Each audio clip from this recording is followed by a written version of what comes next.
Hello. Um, haven't got my cardboard out yet, so I need to look for that in just a minute. I'm going to let some people come in so they can chat, and before I do that though,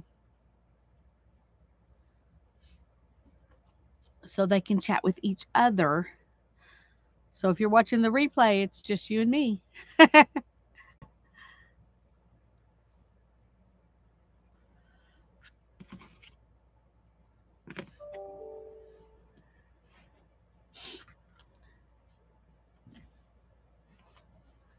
Hello, hello.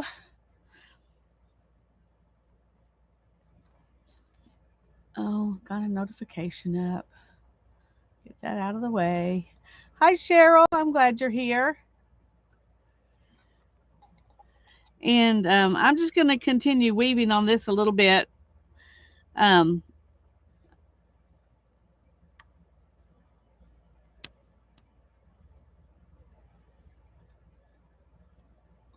hmm, not happy with that. I told y'all when I started this that I don't really know what I'm doing. And that's true.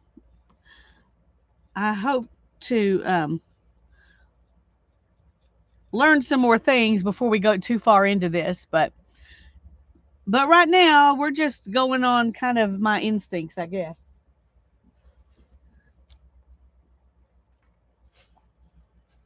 And I do know that it is better to start at the bottom and just work your way up. But I'm not sure what else I want in here. I have to get my tree in first. And so um we will see if I ruin it by doing it this way. Let's just say that, because um I I can easily fill in this. I can easily fill in over here, but I might want to put some flowers or something like that. I'm trying to see, where does this come from? Okay. One thing I know is that most people, when they're working on a tapestry loom, they are working from the back. So this is the back. That's why these are sticking out. One thing I want to do though is to sew in some extra things. And so I guess I have to decide, do I want to sew in those extra things? Um, I'm not sure if I said hello or not, Julie and Brittany, but I'm glad you're both here. Uh, while it's on the loom, or do I want to finish this and then add them in after with when it's just fabric? Because if I'm going to do it while it's on the loom, then this has to be my front, not my back. So this is all an experiment. Um, I'm just going to go ahead and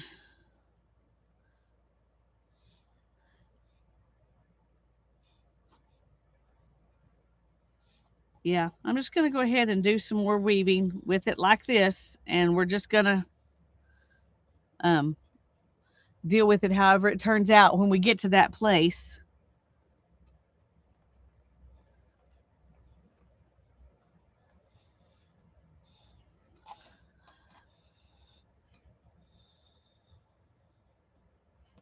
Now, if I was using bigger yarn, this would be easier too. This is just some hand spun singles, and it's not really fat enough for the set of the warp. Hi, Barbara. Typically, you want your yarn to just fit inside the two warp threads. Now, this will kind of do that, but this is two pieces. So it's not, it's two singles that weren't plied together. They just were wound up in a ball together. Hi, Candy. I'm glad you're here. Oh, I had that trouble yesterday. It kept telling me that it was dropping my chat. Um try to refresh, Candy. Try to refresh your page and see if that helps. Is anybody else having trouble? I wouldn't be let me make sure I am hardwired in.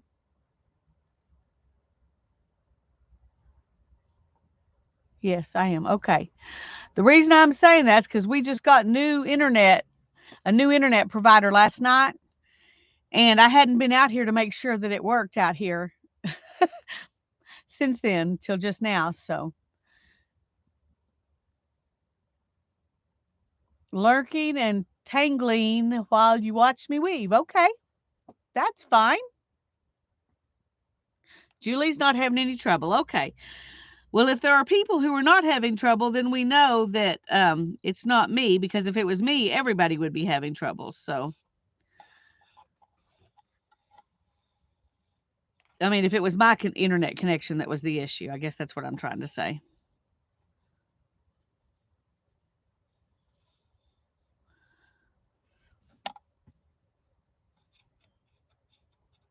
I'm just going to make some more tree trunk, maybe up to here. And then I'm going to start a branch going off this direction.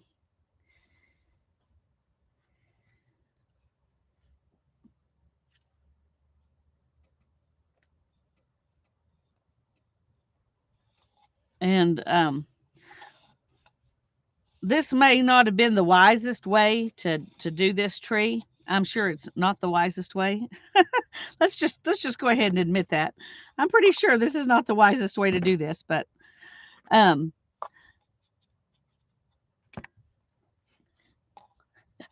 the the smartest thing to do would be to start at the bottom and work your way up and fill everything in as you go. And I've said that before, but I don't know what I want in there as I go, so I'm doing it my way. And if it doesn't work, well, you'll find out that it doesn't work.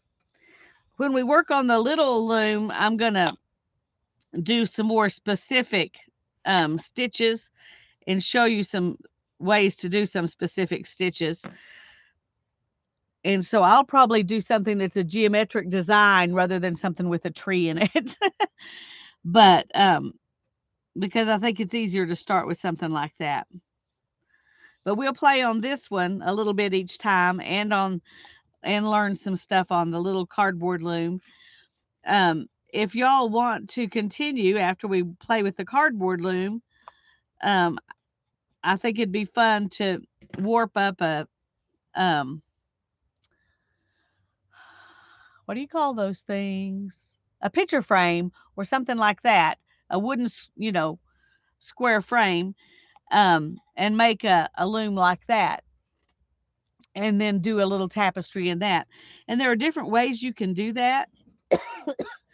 You can warp it where uh, where you go all the way. You just wrap it all the way around like this is wrapped, and then but with the picture frame loom, you can wrap it a little further apart, and then come back in and do some twining between those, so that you're actually pulling the threads that are in the front and the threads that are in the back together in the middle of the frame to form one warp.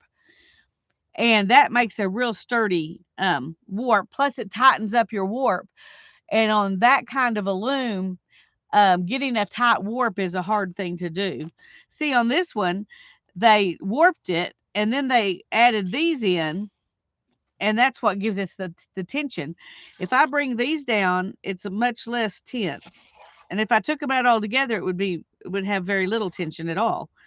So that's how they took care of the tension issue in this loom, which I think is pretty smart. But anyway,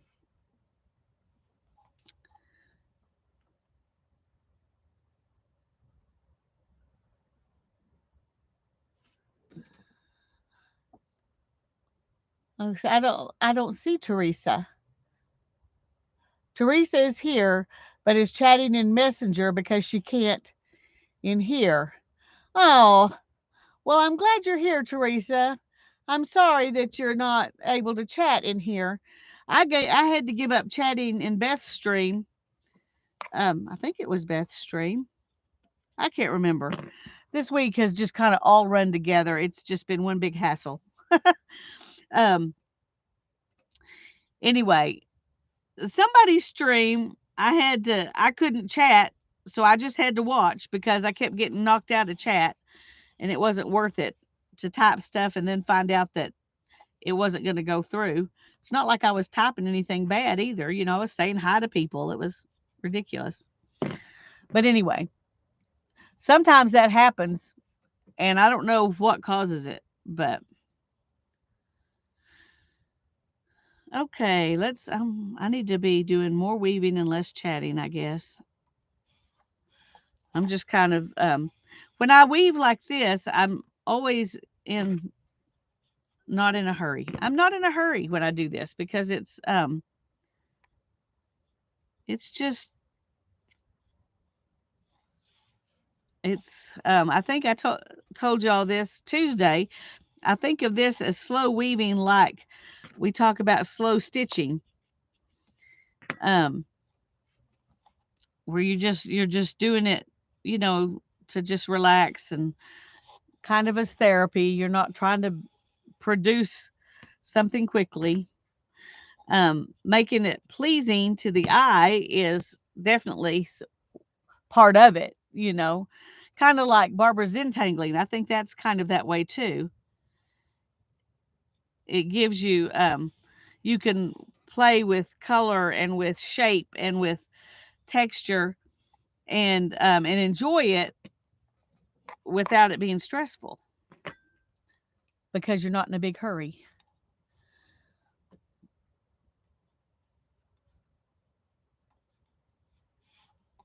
Now I know that most of the time when people do this like I'm doing right now, where they're weaving and there's a slit between this part of the weaving and that part of the weaving, every once in a while they go in and they grab another thread. But they're doing that when they're weaving this direction too. I'm just going to leave the slit here. I'm not going to worry about it. And there'll be a little one right here and on this side. I'm not going to worry about that. I'm just going to let it be this way. I've seen tapestries in museums that had slits in them like that. So if they can do it, I can do it. If it can end up in an art museum for someone else, then I can certainly do it for my own self. Okay, nobody's chatting. Are y'all all still here? I'm kind of concerned when people say they can't see chat and then nobody's chatting. So let me know if y'all are not if you're not having problems, let me know so I can know that at least some people are doing okay.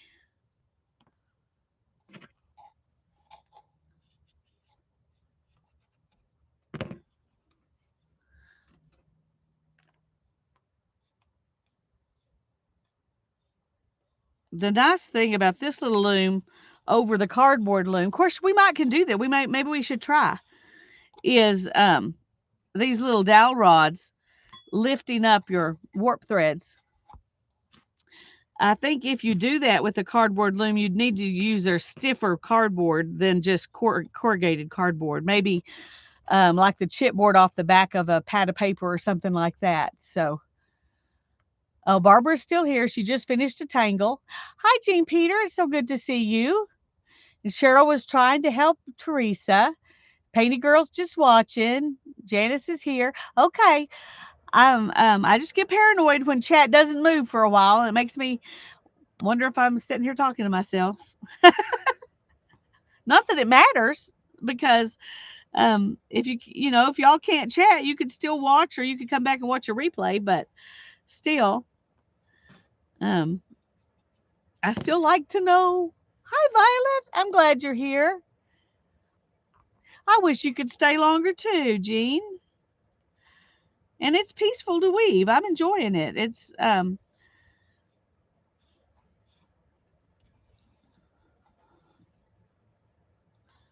This is definitely a peaceful way to weave.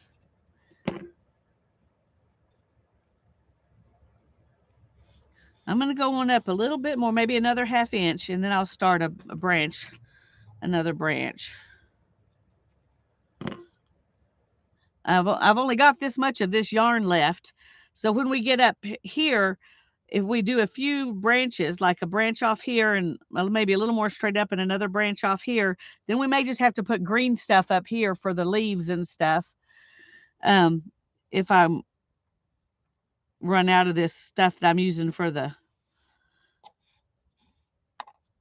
tree bark.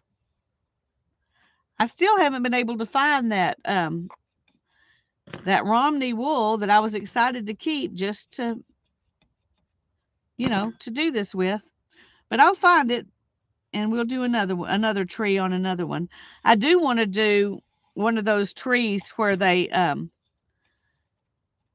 wrap the warp threads so that it's a, they're like wrapped like this and they're real bunchy and they have a bunch of trees or branches or whatever and they're wrapped like that and they like they're squeezing in warp threads together and so there's lots of spaces left in between them.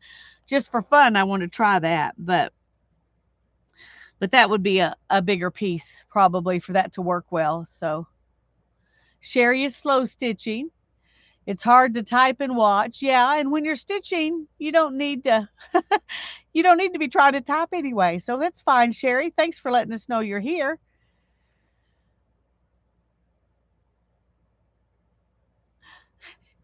Jean says she keeps thinking of all those looms in the drawers, in the closet, in the garage, calling your name. Yeah.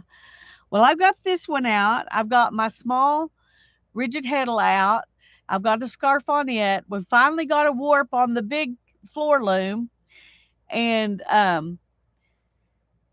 so I'm finally getting back to weaving again and I'm really enjoying it. So I can't warp that big floor loom by myself. I can mostly do the rigid heddle looms by myself. It's easier if Hannah helps me, but I have done it by myself.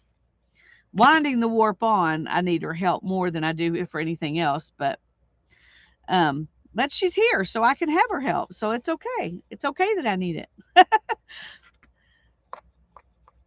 Anyway, I'm going to put another scarf probably on the other rigid heddle loom once I get the kitchen towels off of it. I was going to tell y'all, I did do a video and it's in my weaving playlist somewhere. I meant to go find it and put it in the description box and I forgot. Where I show how to make a rigid heddle loom out of a cardboard box. So if you're interested in making one out of a cardboard box to see if you want to weave that way, you can go watch that video. And Jean Peter has a 10-inch rigid heddle that she might be going to sell. So does it weave 10 inches or is it the width of the loom 10 inches? Is the heddle 10 inches or the loom? Because the little one I have only weaves 7.5 inches. 10 inches would be much better. I don't need to be spending money on another loom though, so forget I said that, Jean. Of course, somebody else might want to, but here I am thinking, oh, that would be a good size.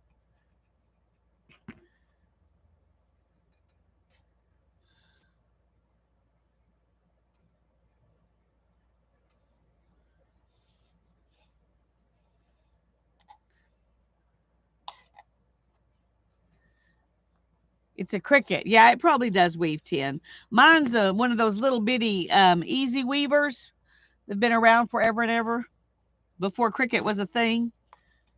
You can still find those little looms on Amazon.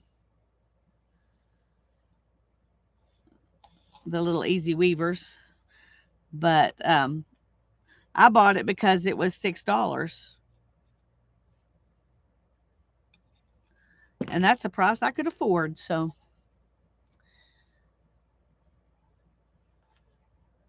but a 10-inch would make a wider scarf. And I like that because the 7.5-inch scarf is only going to end up probably about 6 inches wide once it comes off the loom. And that's, it's okay. It's just narrower than I would really prefer. but it's a perfect size. This little one that I've got, it's a perfect size to make like mug rugs and things,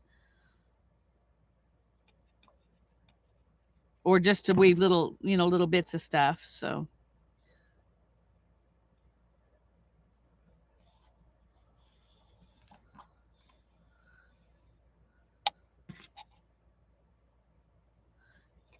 you got to remember not to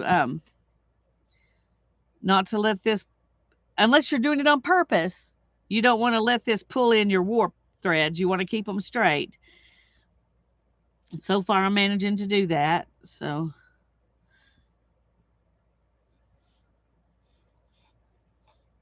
oops. I don't really like these kinds of needles. I would prefer something that's not so wide, but it works. And I like this size needle, but it's plastic, so it's bendy, and I like the rigidness of this one for what I'm doing.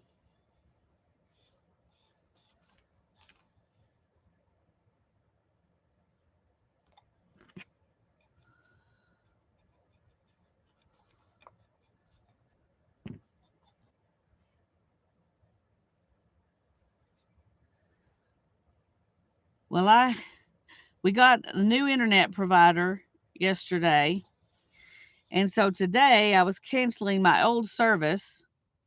And of course, they promised me the moon if I would just stay, because I've been such a loyal customer for 15 years, 16 years, since 2006. And I told her, if you treated me good all the time, I would stay. But you don't. You lie to me, and then you tell me that the person who lied to me didn't really lie. They just didn't know what they were talking about. That doesn't inspire confidence.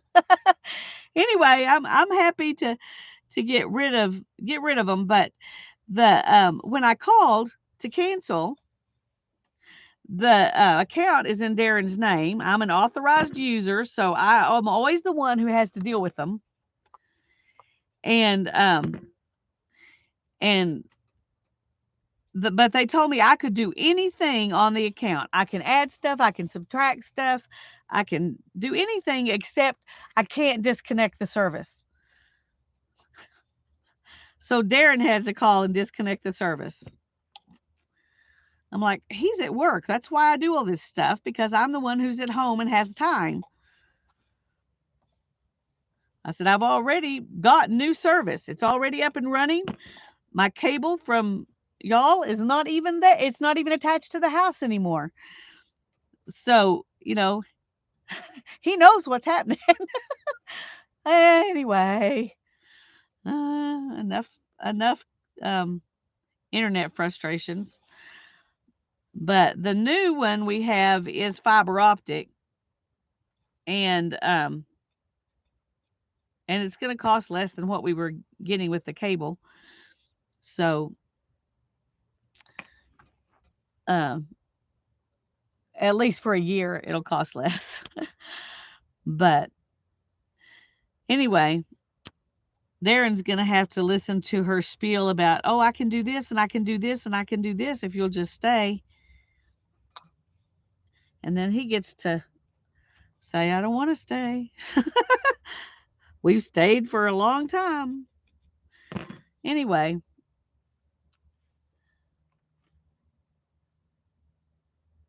yeah. Well, they'll do anything. They would let, because he authorized me to be on, to be on the account. They'll let me do anything except cancel the account. So, which is pretty frustrating. If I can do anything else, you'd think that I would be trusted enough to cancel the account. If I can cancel, certain services or add services. But anyway, I think it's just another way that they can put off having you cancel, and then try to talk somebody else into staying around. But hi, Riri. I'm glad you're here. Well, right now I'm just still working on this. I want to get a little bit higher, and then I want to work, start a branch off coming over here. Um, and then we'll move on to our cardboard, our little cardboard loom. I haven't even got me a piece of cardboard. And when I've taught it before, I've always taught it on corrugated cardboard, but I'm going to try and see if I can get it to, um, if I can cut a little chipboard loom. You can buy looms, made out of little thin pieces of wood. You can buy 'em made out of chipboard. Um, there are lots of them, but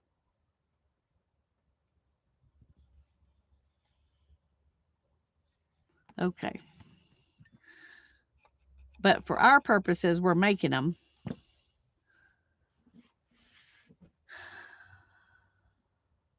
This looks more like the beginnings of a sororo cactus than it does a tree branch. But anyway, we're going to do it anyway.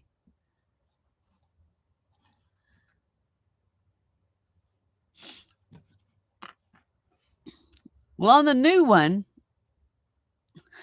I am the main account holder because I was the one who was there when we started setting up all the paperwork. So we won't have this issue if we decide to cancel these people someday, 16 years from now.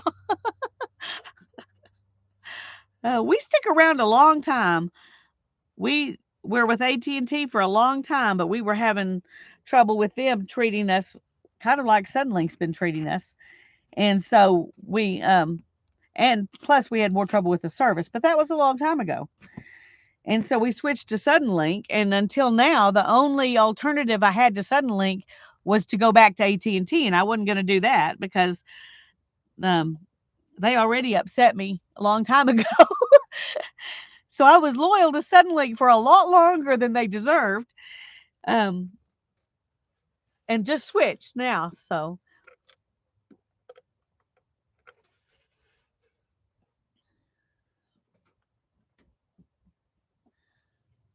yeah. Well, and we don't even use the cable, the TV part. All we do is the internet and phone. Is all that we're using was the internet and phone. So um,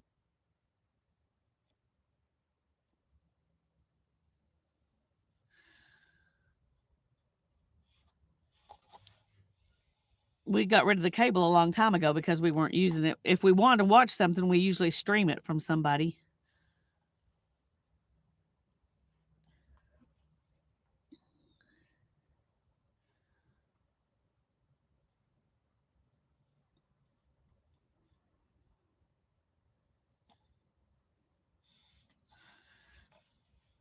I'm going to get this just a few more wraps, and then we'll work on our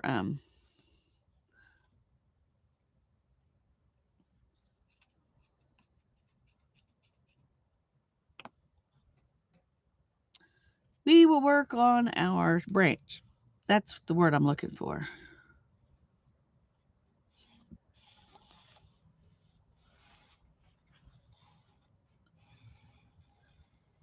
Yeah. Well, and it was funny because when I called them not too long ago when they raised my fees again, I mean they do it every year. They raise your fees, and if you make a fuss, then they'll offer you a deal. And I'm kind of tired of that rigmarole. And anyway, when she had me on the phone there, she was like, I can take you down. You get exactly what you're getting now, but I can give it to you for $40. And no, no, no, no, no. But they weren't going to work with me. They weren't going to work with me at all until I said I was going to cancel. And that's what happens every year. If you want something decent, you have to say, okay, I'm going to cancel my service, and then they'll work with you. But the last two times I've done that, they've promised me things, then they didn't follow through. And that was kind of the last straw. Okay, I changed something there. I'm not sure what, but it's not a good change.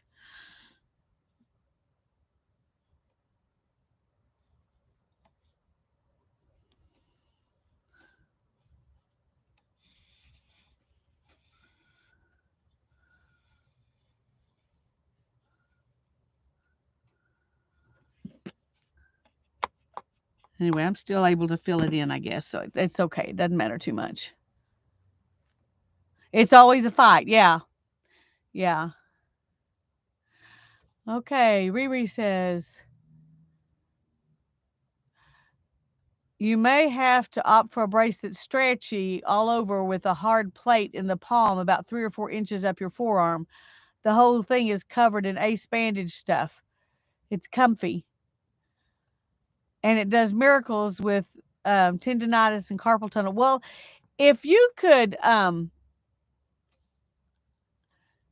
email me a link to where I could find one or something, if you know, because I don't.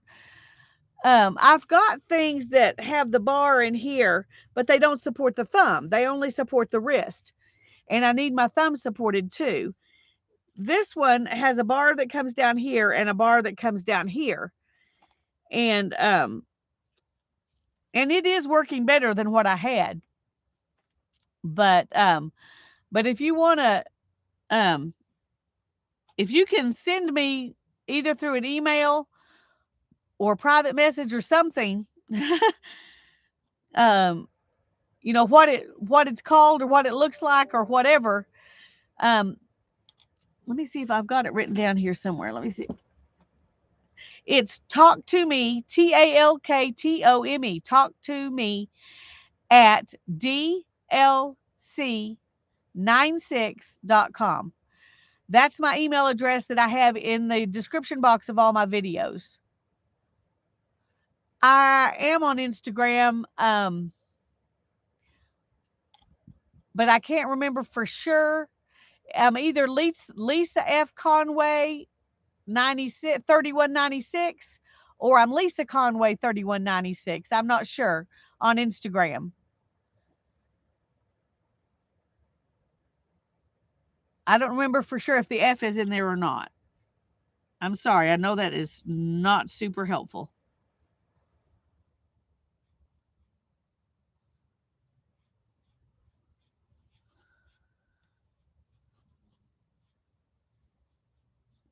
We're going to just play with this probably once again in a way that's not tapestry kosher.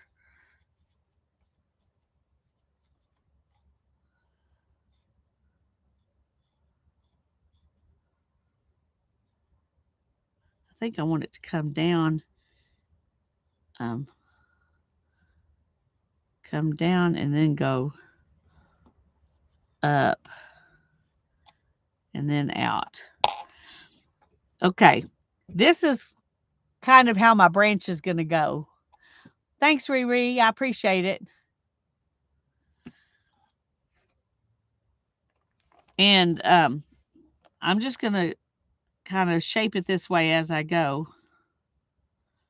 We'll see if this will even work. Y'all, this is an experiment in progress.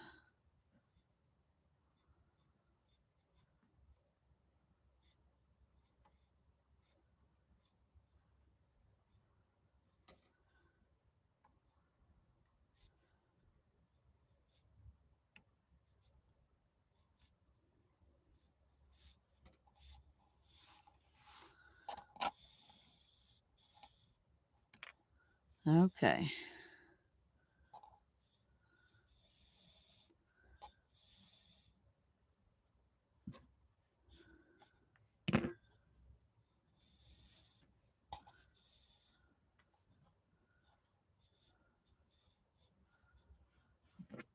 Okay, we got this.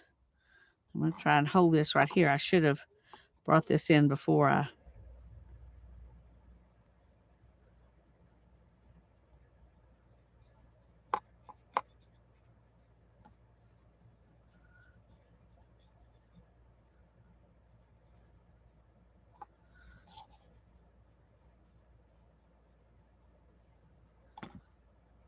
Okay, I think we're going to have to get several of them there.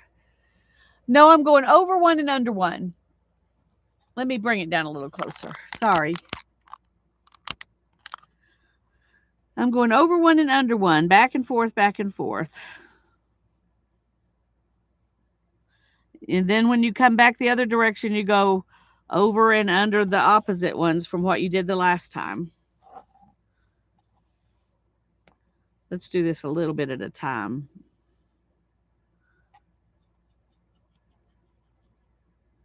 Maybe that'll make it easier. Yeah, it's hard to see. I'm sorry.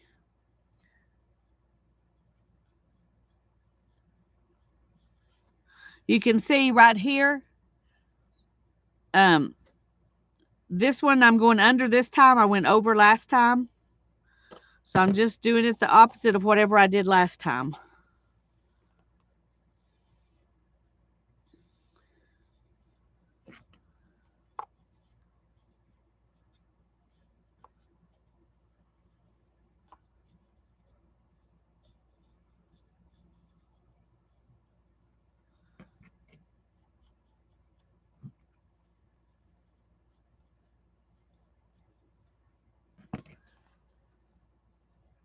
Uh-oh.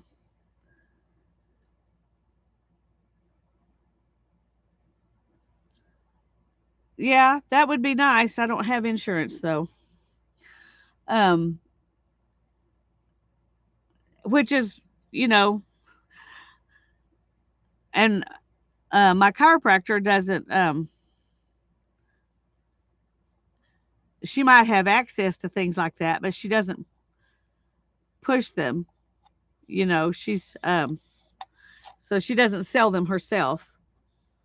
She did tell me that she thought something that supported my thumb and my wrist at the same time for a while was a good idea, but just whatever was comfortable for me to wear. She didn't have a specific one in mind because she's not that's not, um, restraining things is not her thing all the time.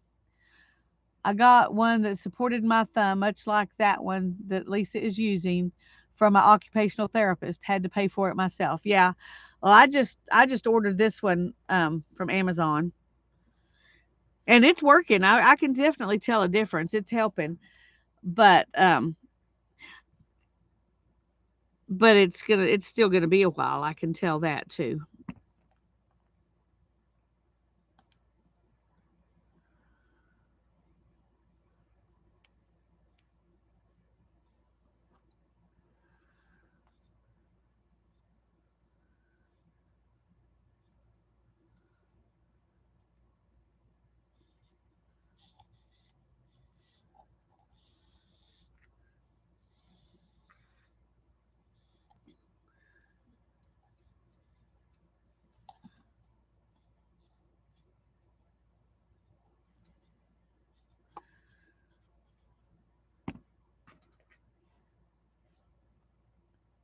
Yay, Teresa can comment. Thank you. I do too. I do too. And while it's, like I said, it's probably, um, most people would say this is not the way you should do it.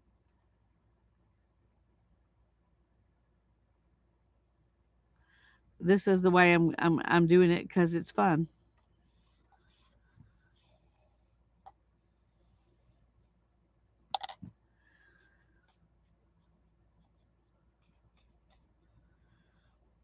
And we're going to go ahead and do one up here too.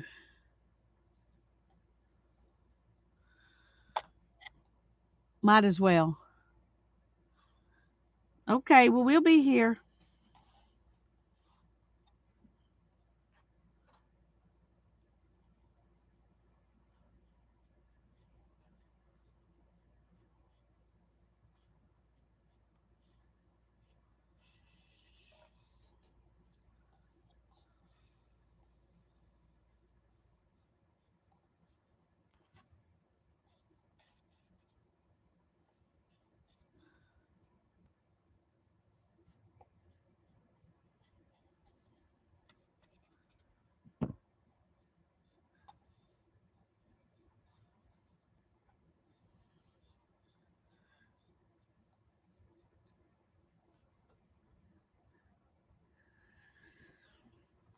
Don't know how much this is going to end up looking like a tree, but oh well. We're trying here.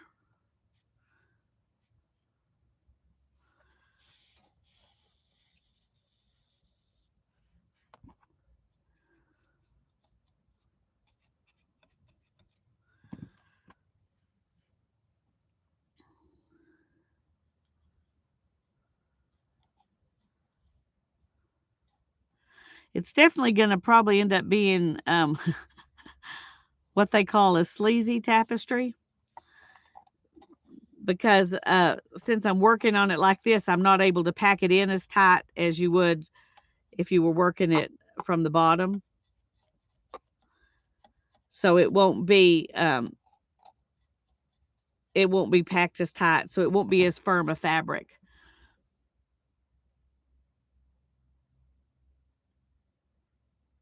Your surgeon said not to use spandex. Hmm. Um, I don't know what's in this one, but I don't think it's spandex because it's got a net. Let me just show you. Let me back up here.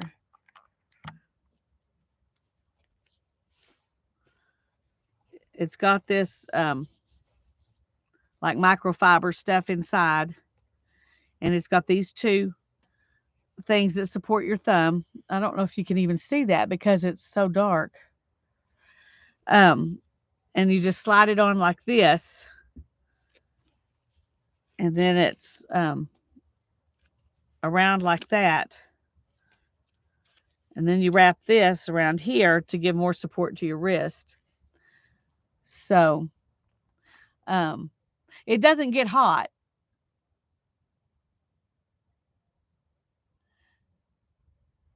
We, Teresa's physical therapist said not to put your hands in heat after noon, but to use ice. Huh. Well, I know when I hurt my back, of course, I was told a lot of things by different doctors, but um, I was told, use heat, ice, then heat, then ice, then heat. Um, and my chiropractor says use ice the first 24 hours or 48 hours. I'm not sure, off and on, and then use heat after that. So, if when you hurt the first 48 hours after you hurt yourself, well, that was a long time ago. So that was a long time ago.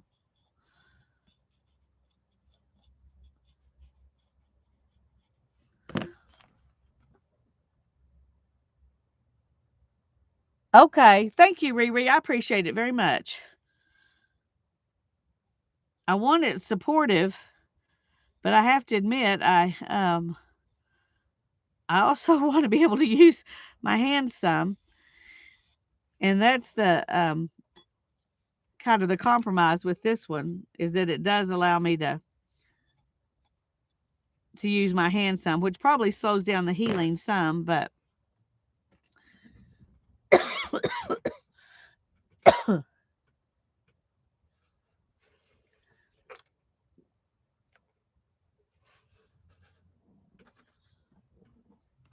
sorry, I had to get a drink.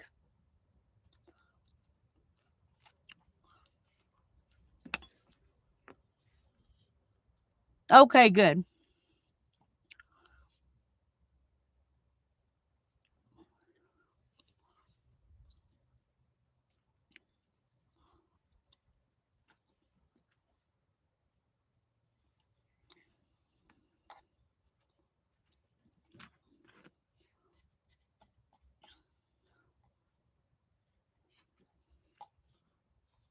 Okay, just a second. Let me push this one up. So these are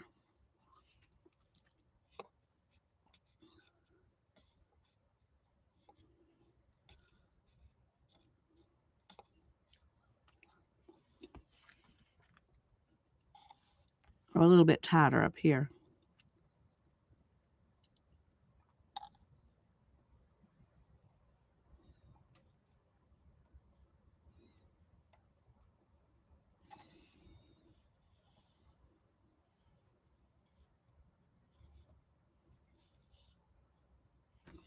Okay, see, I pulled that in, This is the I think one of the major downfalls of what I'm doing here is that it can slide around.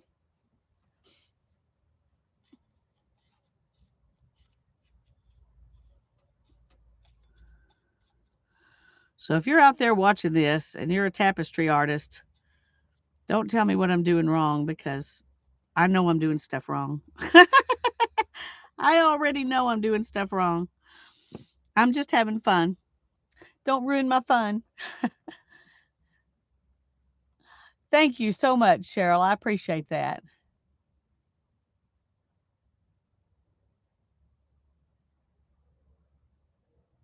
Yeah. I'm sure it was, something like that. Um, and just not, you know, my problem was I heard it and then I didn't ever rest it. I just kept going and now I'm trying to rest it, months later. So that's probably not the best plan. Um, anyway, it's looking really haunted. Yeah. That's not my intention, but you're right. That's kind of how it looks.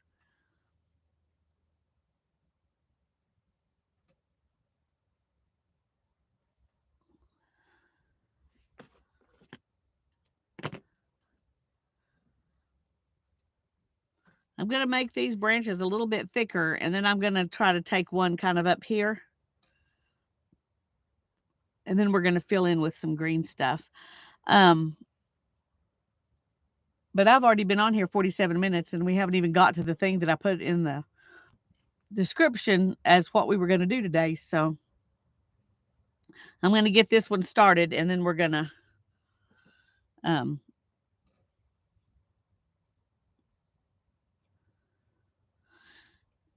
we're going to move on to the little loom and we'll at least get one warped today. And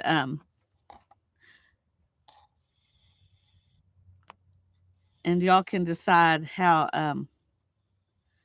much, if you want to put a stick like this in it to make it easier to weave with or not. That'll be up to you. I think I'm going to try it just to see if it'll work on a cardboard loom. I haven't ever tried that. When I've done cardboard looms, I've just used a needle and gone in and out and in and out and not tried to make it easier on myself. So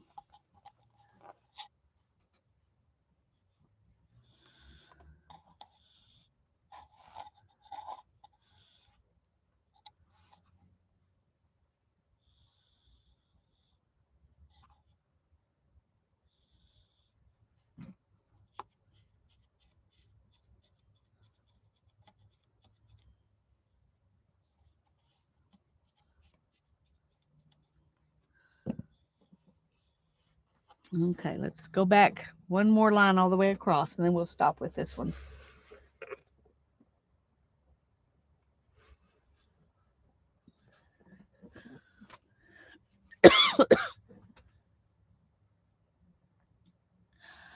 I have a dull needle and some skewers. Will they work? I would think so, yeah. Excuse me. Anything that lifts your threads a little bit like this will be helpful. And whatever the kind of needle you can get your thread through. So that's all that matters is that you can get your whatever you're using to weave with, that you can get it through the needle. The nice thing about this one is mostly just that it's big, and so you can go through more warp threads at one time than you could with a shorter needle. But um, if depending on the size of your weaving, a shorter needle might be much better. So it just kind of depends.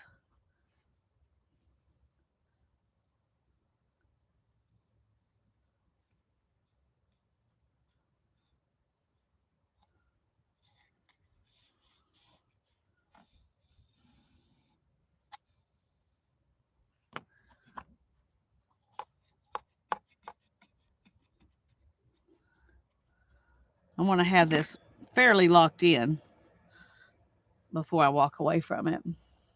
Hi, Mindy. Good to see you. I'm glad you're here. There are a few. I went looking for tutorials, and there are a few on how to make shapes connect to each other and how to put shapes beside each other and how to make like lines and squares and triangles. And that's all I was able to find. And there aren't very many of those. And half the ones I found were advertising classes.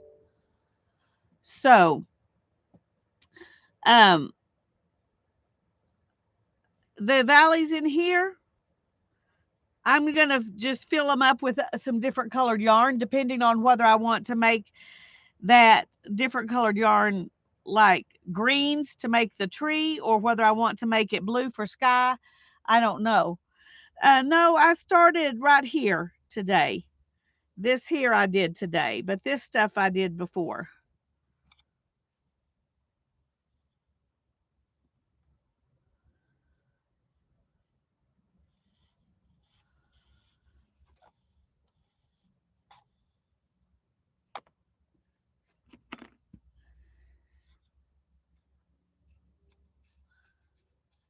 And it like I said before, it is easier um to keep your fabric firm if you just work your way up.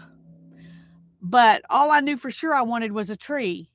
So I chose to play with it like this and see if it would work. So this is an experiment. Okay. And I'm going to just set this actually I think I'm going to keep that needle out. And I'm going to move this so that it can relax a little bit, which will make the board not so bowed. And that'll make it less likely to break on me. And then I'm going to just put this up for now. I'm going to keep my fork because I'm going to use it on the cardboard loom. And I'm probably going to use this needle for the cardboard loom. That's what I'm thinking right now anyway. And I'm not sure what yarn I'm going to use on it. But I want to save this one for this because this is all hand spun. And I want this whole little thing to be out of hand spun just because, not because it really matters, just because it's what I want to do. Okay, I need to move. I got notifications come up right in front of my chat, and that's frustrating.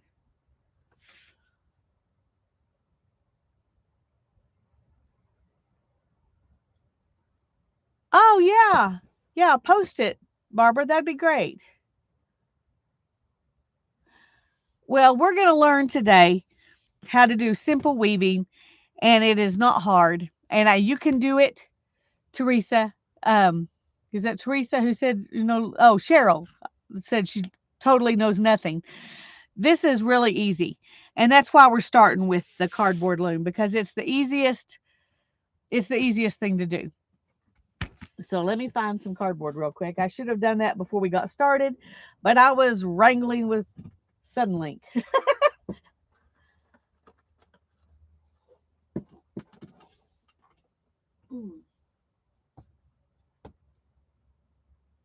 Somewhere I have some cardboard.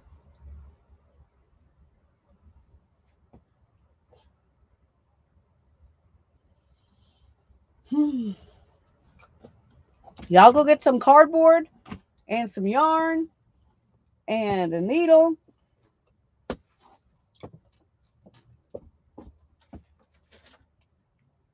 And if you've got some cotton string to use for your warp, that would be good too. You can warp it with other things. Cotton just isn't stretchy, so that's why it's preferred.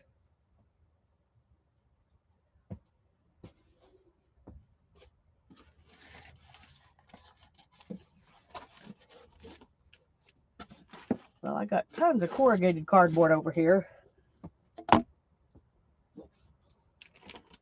I think I'm just going to do that. And I'm going to do it big. And because that'll make it easier for y'all to see if I do everything on something big.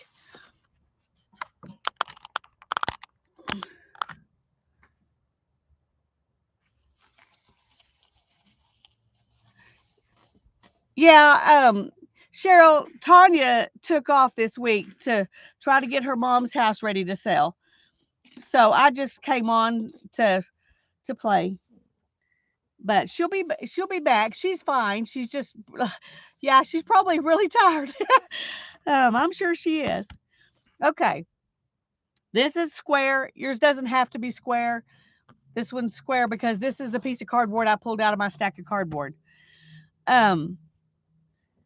And different people do it differently, and you can do it however you want. You can be very precise,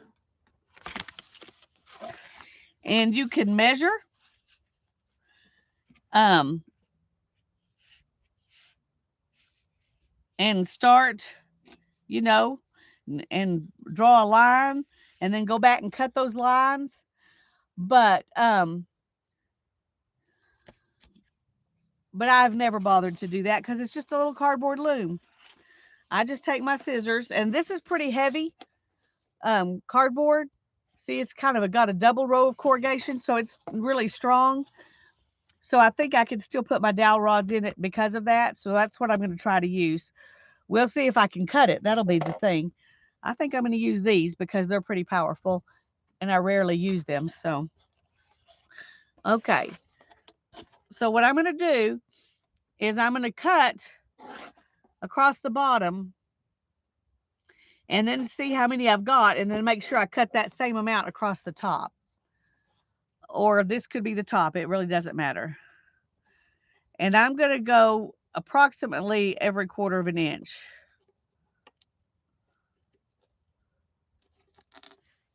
I don't know if y'all can see that.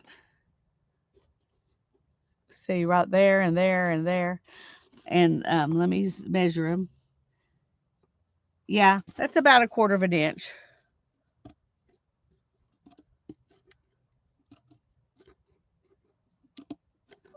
It doesn't have to be exact. And you don't have to start all the way out at the edge. And if you do this and you go across the whole thing, and then you cut the other one and you don't have the same amount of strings, just start with the one that has the least and skip one or whatever on the other side. The point is that you want to have the same number of strings on the top and on the bottom. And mine are not perfectly, they're not perfectly measured, so yours don't have to be either.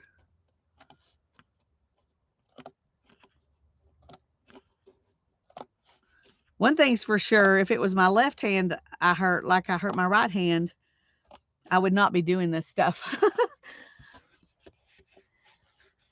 Oh, there goes another notification.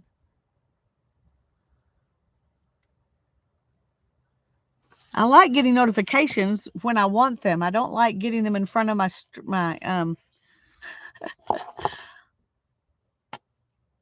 chat. That's the word, chat. Okay, so I cut 1, 2, 3, 4, 5, 6, 7, 8, 9, 10, 11, 12, 13, 14, 15, 16, 17, 18, 19, 20, 21, 22, 23, 24, 25, 26, 27, 28, 29, 30, 31. Okay, I cut 31. Wow, Julie, you're good. How did you know that? You were counting along with me, or were you counting as I cut? See, I should have done that. I should have counted as I cut them. Then I wouldn't have had to go back and recount. I'm impressed. Okay.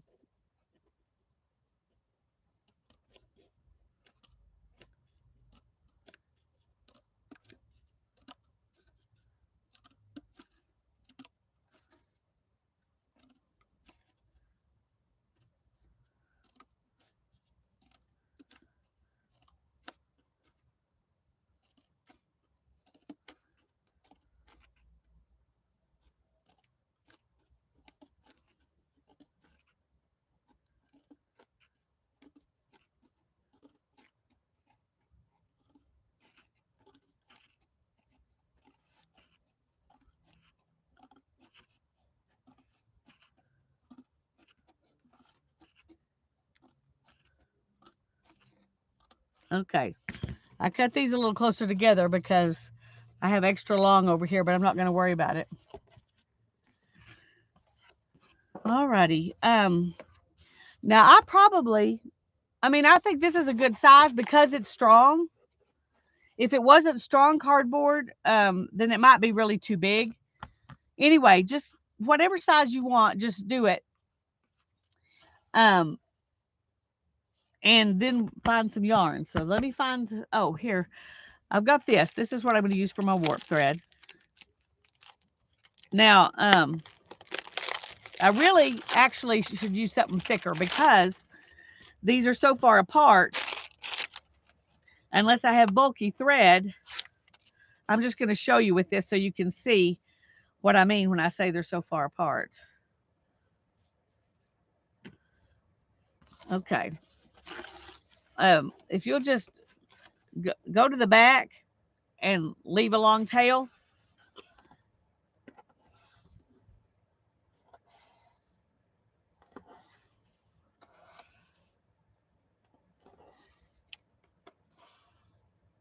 Okay, you see how much space is between those? A regular piece of yarn is not going to fill in that space.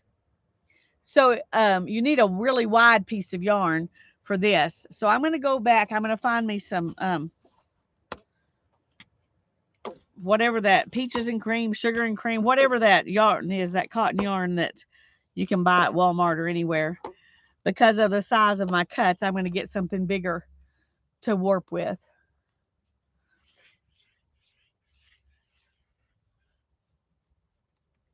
Yeah, the same number of cuts on both ends.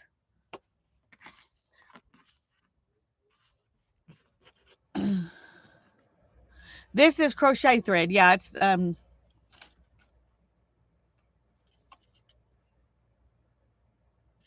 was going to see if it's number 5 or number 10. I'm not sure. Anyway, it's just mercerized cotton, but it's not thick enough, so I'm going to find something thicker. Oh, there's some right up there. Yay! That was easier than I expected it to be.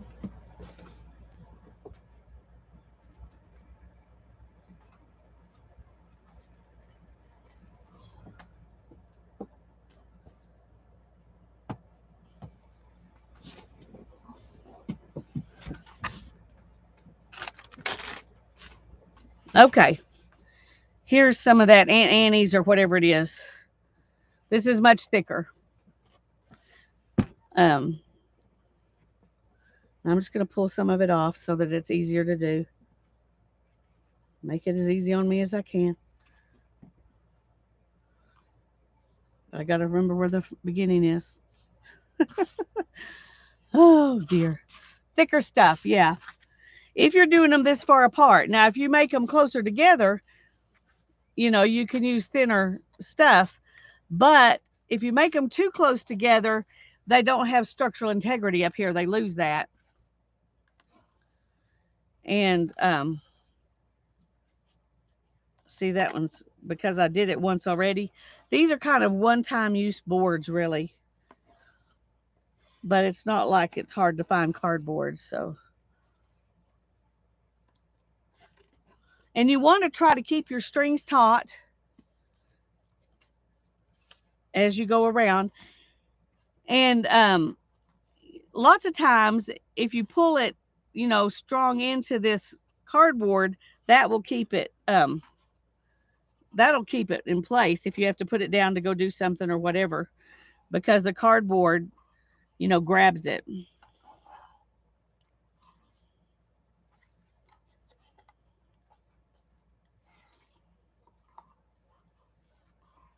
This is cotton, yes. This is cotton. It's those that Walmart has it. I don't know who else has it, but it's just that um, big cotton crochet yarn that you can find. You can find this kind of cotton crochet yarn pretty much anywhere you find yarn. It is huge. It's one of those.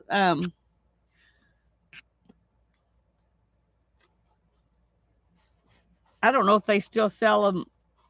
I'm assuming they still sell them like this. I was trying to think if how long it's been since I've seen a cone like this, but I don't go looking at yarn that often.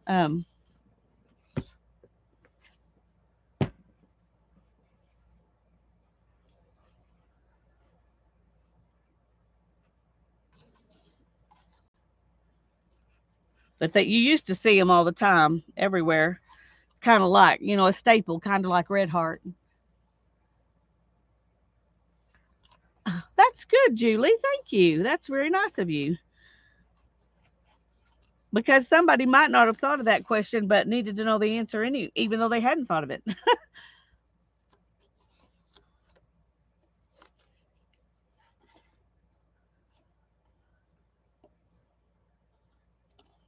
Okay.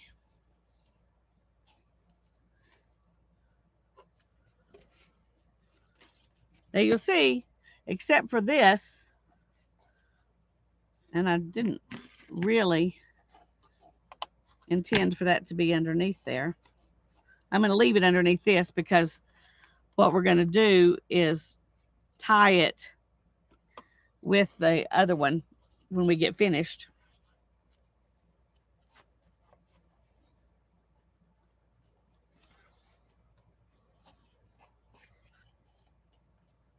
Come on.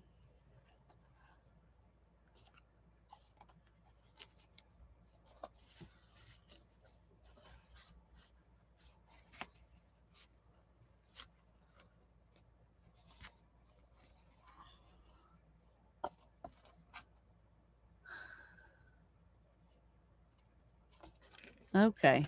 See, I shouldn't have done one so big. But I want you to be able to see easy, so.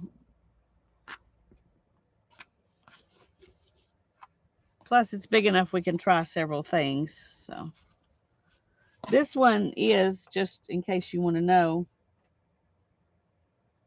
a little over a 9-inch square, a little bit bigger than a 9-inch square. But like I said, it doesn't matter what size yours is. The one I was showing you on Tuesday is this big. So you can do more stuff on a bigger one, but for learning purposes, a little one would be just fine.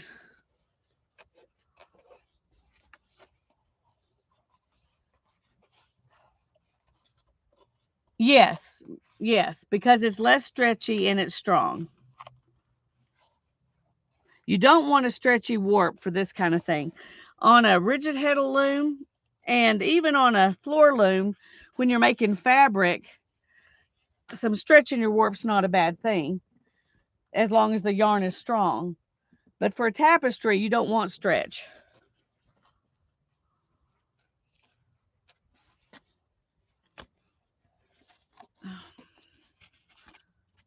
Okay.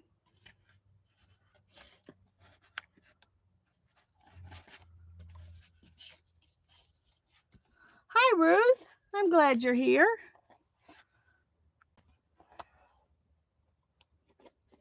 We're making a cardboard loom to practice a little tapestry weaving.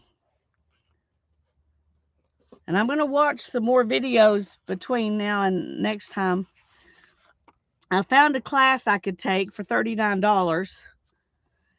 And I thought I may go ahead and take that class. And then I can have maybe a little bit more. It's a beginner class, so I'm not sure how much I would learn that I don't know, but I'm sure it would be some things that I don't know. Oh. Anyway, I haven't decided if I'm going to do that or if I'm just going to. I think I have a book somewhere on tapestry weaving that would show me different stitches and, different ways to do things. And if I can find that book, then I won't bother with the class. But I do want to show y'all, good techniques. I'm showing you, you know, just doing what I want to on the other one. Um, Yes, I'm calling this tapestry weaving because we're going to weave a tapestry on it. You don't have to weave tapestry on something like this. And you can weave just regular, um, just a regular weave. You can weave whatever you want. But you can even take a piece like this, and if you warp it differently than I'm warping it, and you go around these things and around this one, no. How do you do that? Yeah, you go around these things instead of going on the back. And then from the other side, you go on the opposite ones. And so it's warped front and back like this, but in a completely different way. You can make a bag that when you get finished will have an opening at the top.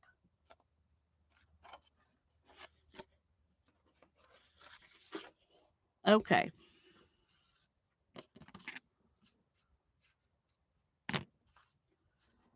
And we're just going to tie this to keep it from, coming undone. Um,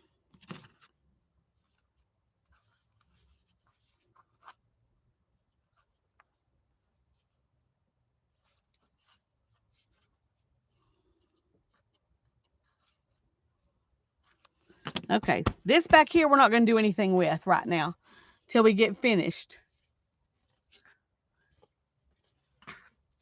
Um,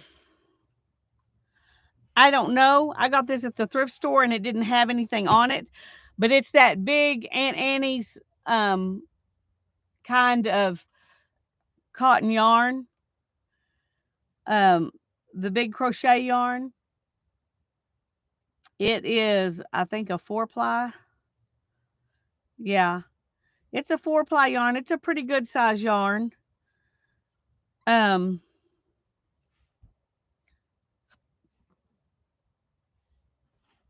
Plywood would be a good idea.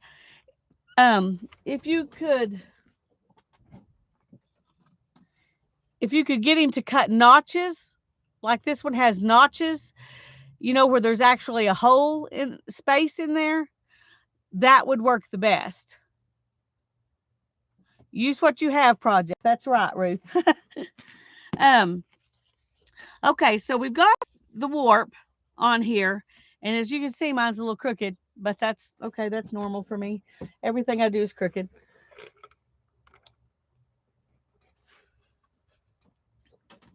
The first thing we want to do is do some twining across the bottom, and it'd probably be good to do it across the top too, so that you have a finite area.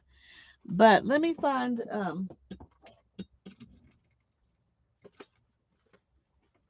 some dowel rods real quick.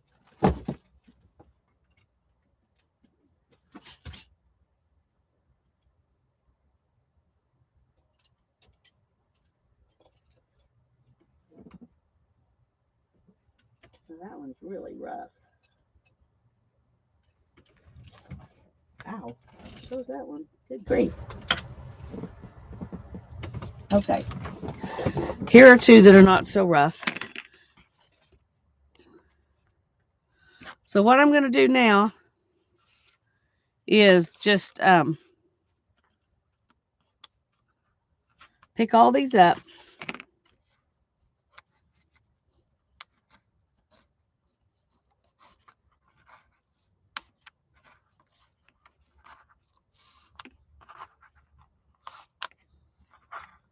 And just slide it under here.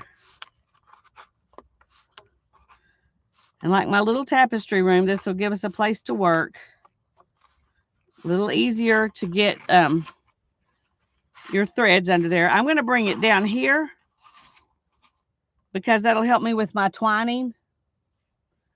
You love crooked? Well, that's good.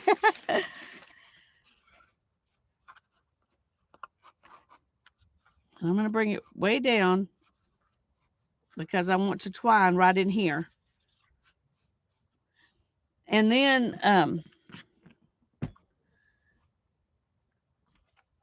I can't remember if it's 4 or 5 times the width of the loom that you need your twine to be.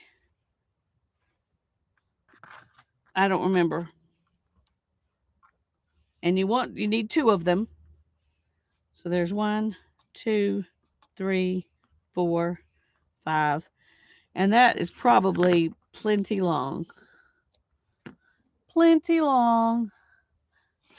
If you don't have a dowel, you don't have to use a dowel. You could use a skewer, you could use a pencil, depending on the size of your, if it's small enough, you could use a pencil. Anything that you can slide under there. Mine's just big enough that I need a dowel because my pencil wouldn't be long enough. Okay. First thing I'm going to do is pull this through. Yep. Good grief. Let's see how much of a tangled mess we can make. Okay. No, pull it through this way.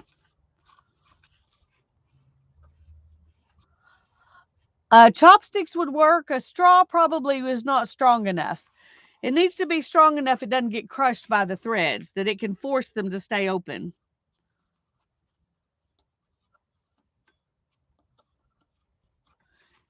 Okay, and then we're just going to put it around like that. If it's a metal one or a really strong plastic one, it would probably work. The only really strong plastic ones I have, though, are really fat.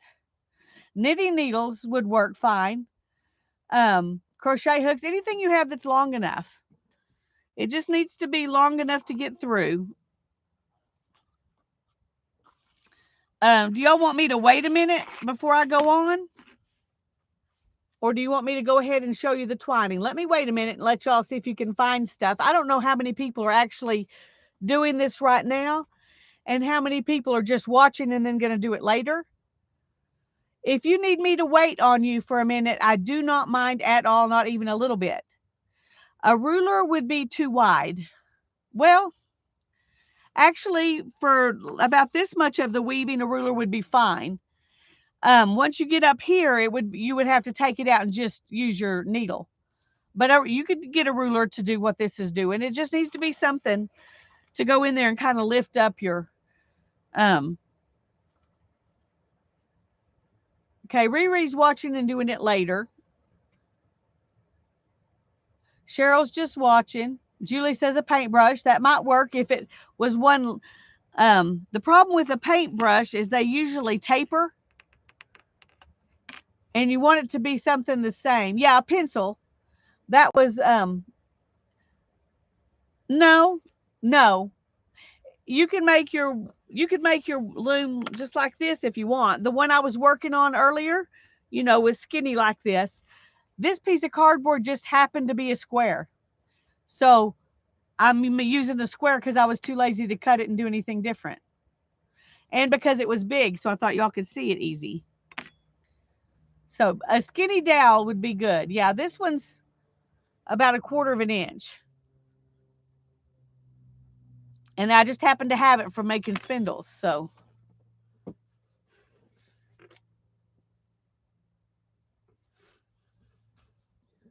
Well, thanks, Ruth.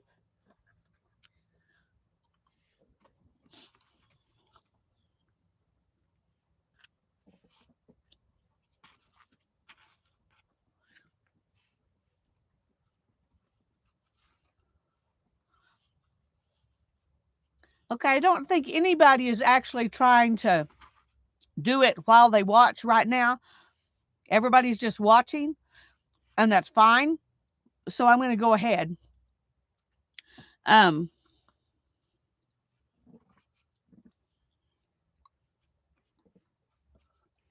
you're going to work these threads separate from each other. A crochet hook now would be nice. Let me find a crochet hook. Just a second.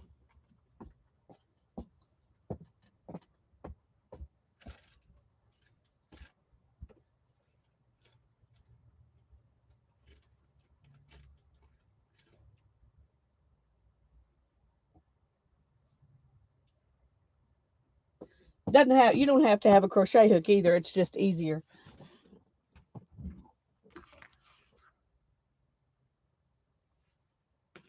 Yeah, you put your stick under all the threads.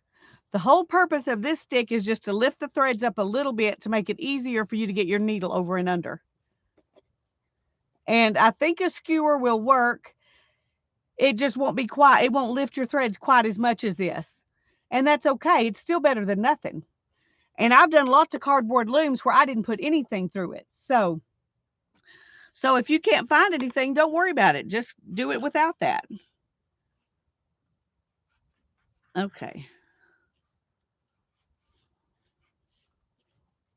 Well, I don't think the crochet hook thing is going to work actually.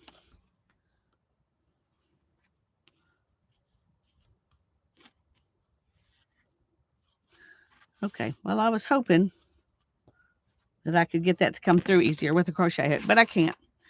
Okay.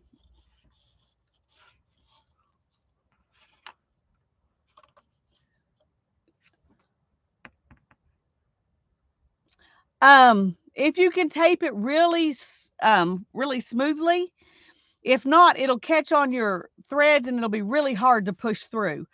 I had to find dowel rods that were pretty smooth, and they were still not smooth enough to be easy to push through. I still had to kind of force it. So um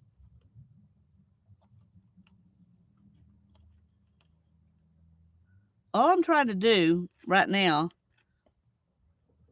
is catch that thread and pull it through. Knitting needles would work great. And then I'm going to put it down and I'm going to pick this one up and I'm going to pull it through the next one.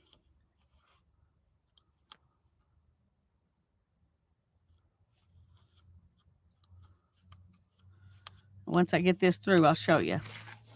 Okay, see, I took this one and put it under that one.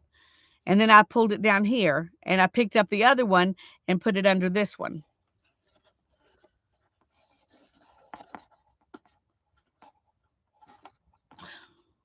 Good grief, Lisa. How did that get under there? All right, y'all. Yeah, basket weave is an over under thing too, and you've got twining with it.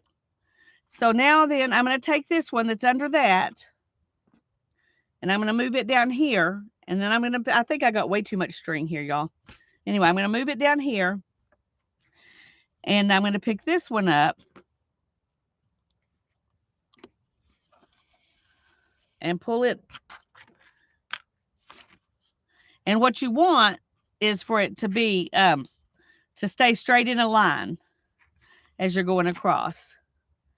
And then we move this one down here and we'll do this one for the next one.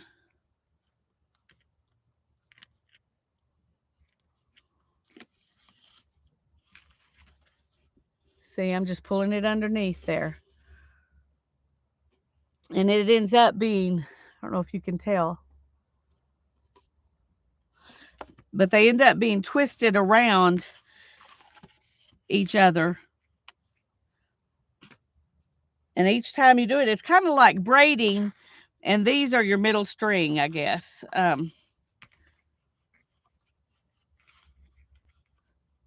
So you end up with it twisted around as it goes.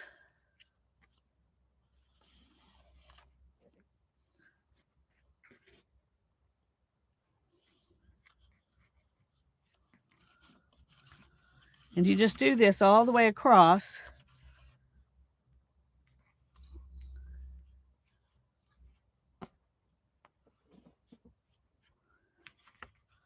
And you want to keep this kind of taut where it stays smooth in between.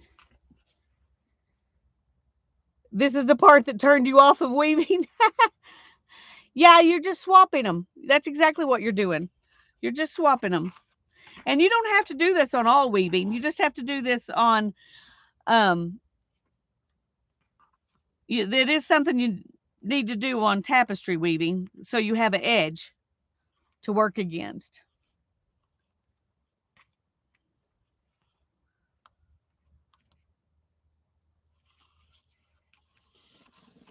But if you don't like the twining, you're probably not going to like the rest of it either. And there are a lot of different stitches you can do. You can put knots in. You can put what they call a pile, where you put have threads just sticking out like a rug does, you know, where they pull all the stitches up and then they cut off the loops. So there's lots of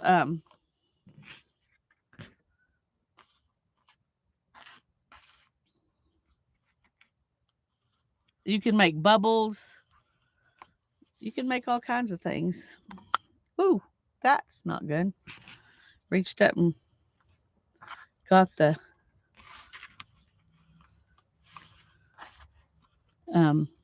cord on my camera. That would have been bad.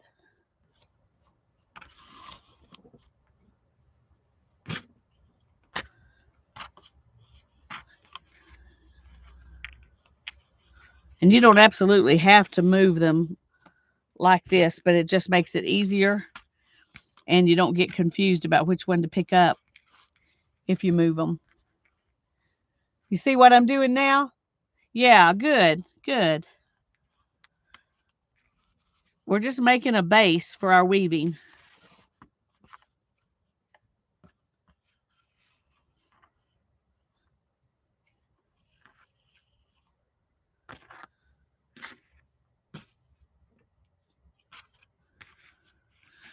And as you go along, you want to kind of pull them snug so that they stay, you know, pretty much in the same spot.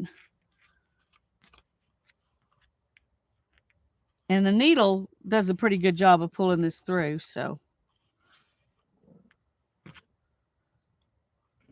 I thought a crochet hook would be handier, but it wasn't. We have a cockroach between the window and the fly screen. How on earth did it get in there? I do not know. Oh.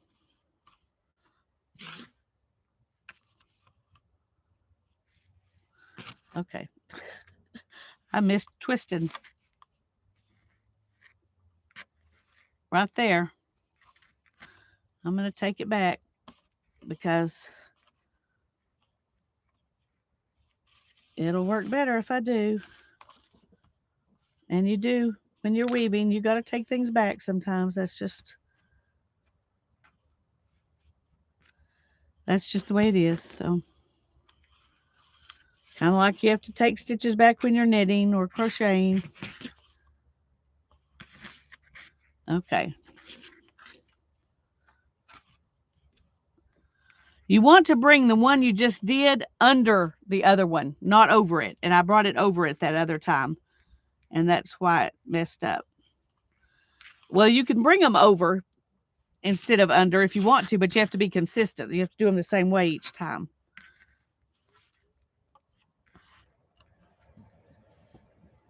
Yes, I'm going to do the other end as well.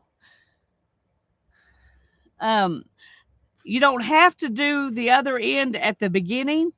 You can do it after you've woven a while, and then you can go up there and do it. But you need to do it before you get up very far, because when you get to the end, you want to be pressing against this, not against the edge of the loom. So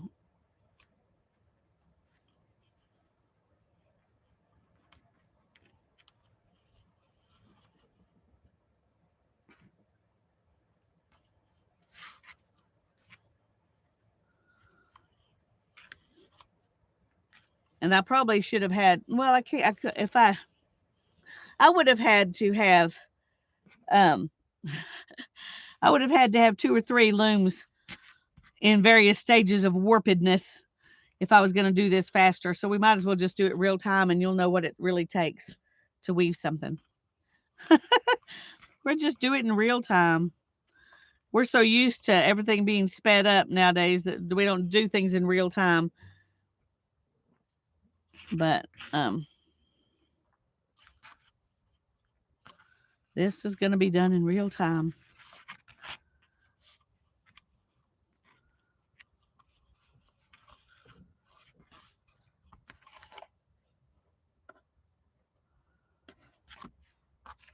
Okay. I don't know how that gets caught in there, but it does. And I definitely got too long of a length. We'll see how much extra I have when I get finished. And then I can tell you, because I did 5 times plus a tiny bit. So it's probably just 2 times that you need.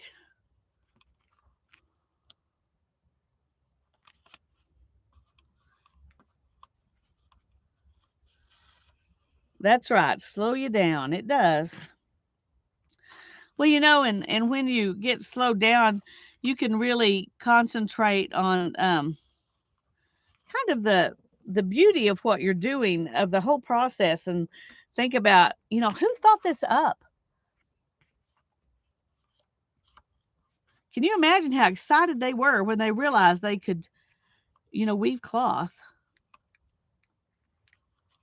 Um,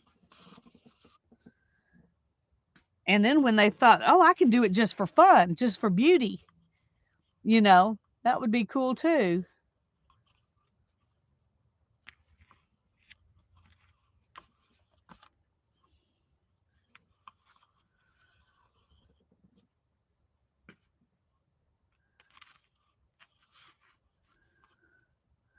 We're doing it.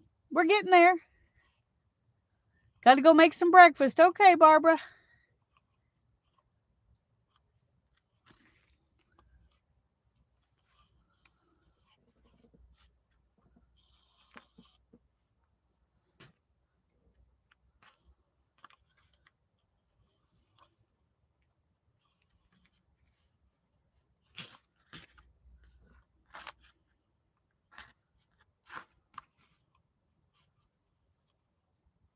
No, I don't know. I thought I messed up, but I didn't. Okay. I thought I made a mistake, but I was wrong.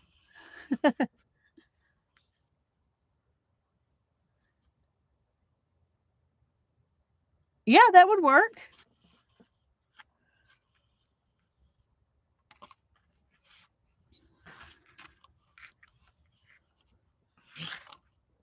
If you're willing to make enough small squares, you could make a sweater. You could make almost anything.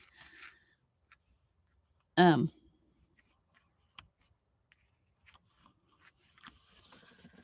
I made when I was crocheting once.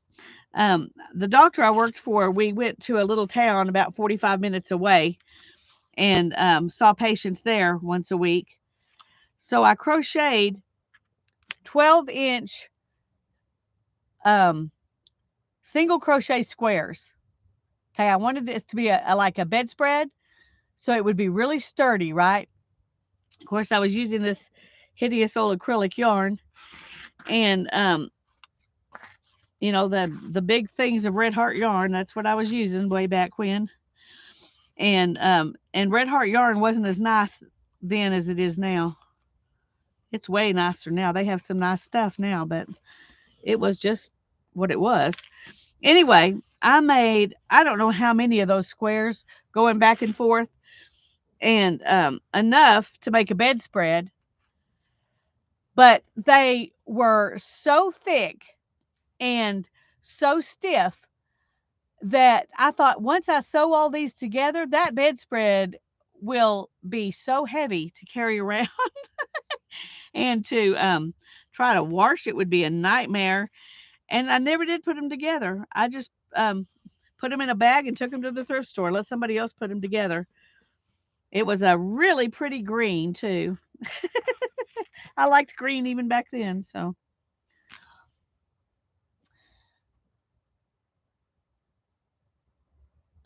Teresa says she's going to get some more wool, spin some yarn, and make a blanket. I think it will be pretty. I think so too. I think so too.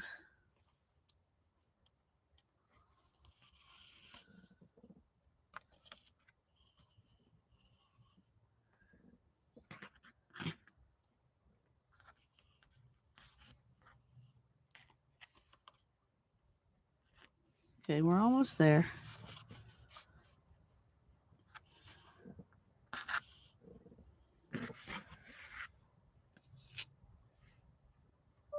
Could have made lap quilts out of it. That's true. Maybe somebody did. I was just so fed up by the time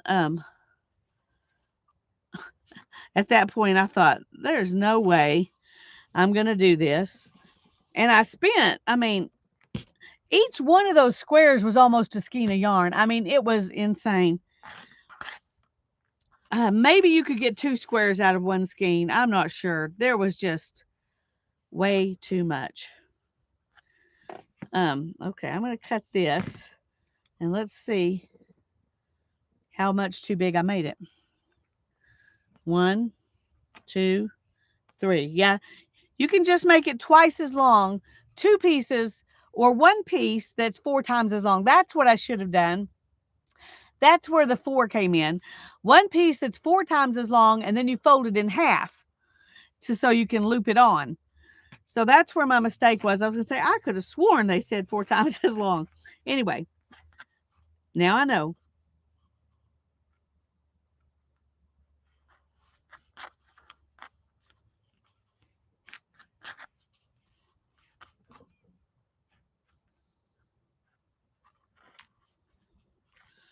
Okay.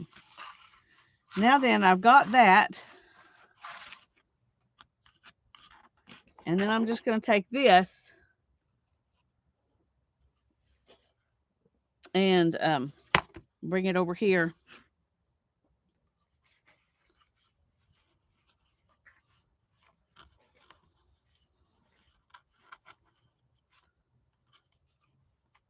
Pull it under here, get it out of my way.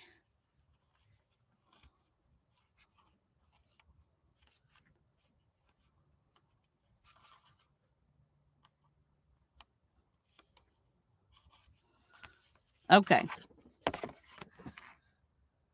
Whew. A baby blanket. You wouldn't have wanted a baby blanket. Well, you might have wanted a baby blanket, like something you throw on the floor and you just set the kid on and let it play or something. That probably would have worked for that. But you wouldn't have wanted to wrap a baby in that stuff. It, it was so stiff and not soft.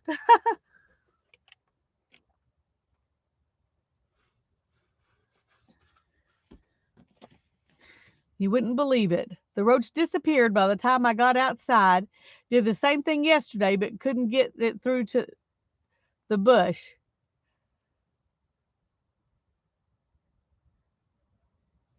Oh, that's cool, Teresa.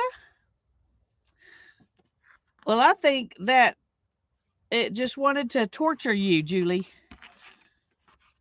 Okay, see now this up here is just giving me space to run my needle easy. That's what it's for. Plus it gives you a place where you can do the, see what I'm doing, pushing down on every other one to make it go through easier. So that's what this is for. Hi, Jude. Well, we've just warped and done the bottom twining on our little cardboard tapestry loom. So this is where we are.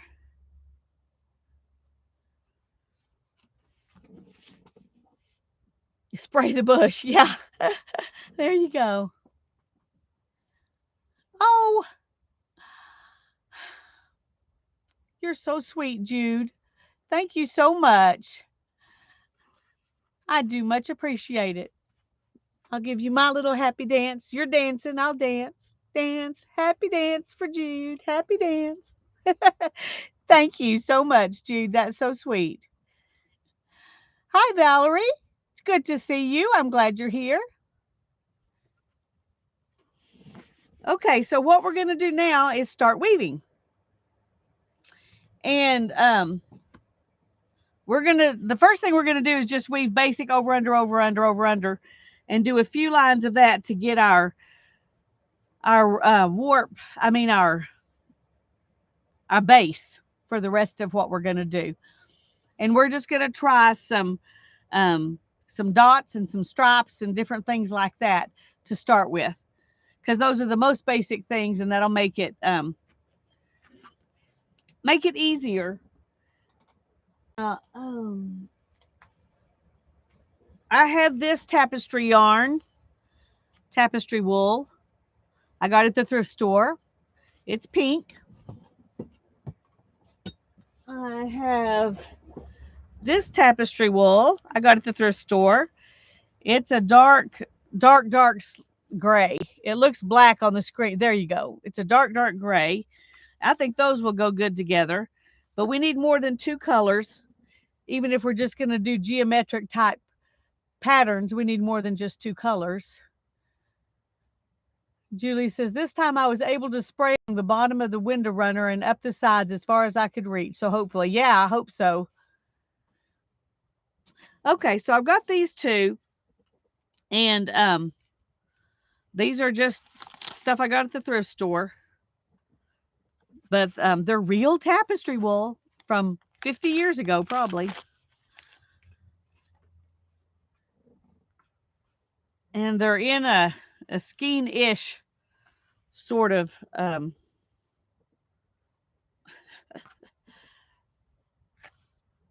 oh, this is not going to be easy to work from.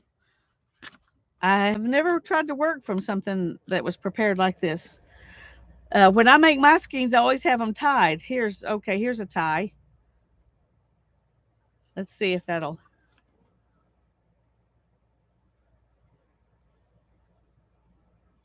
Is this okay?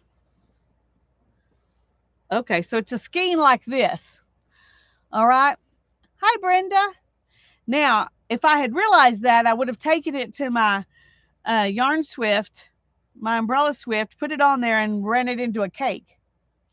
And I think that's what I need to do.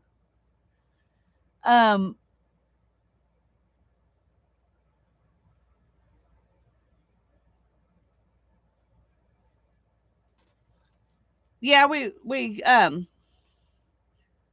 may do, because I've got to turn this into something easier to get to.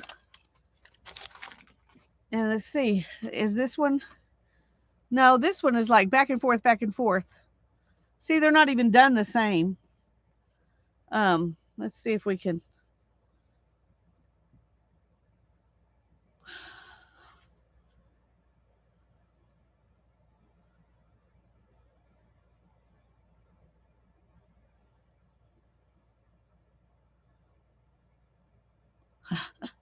Okay, this one's not going to be easy.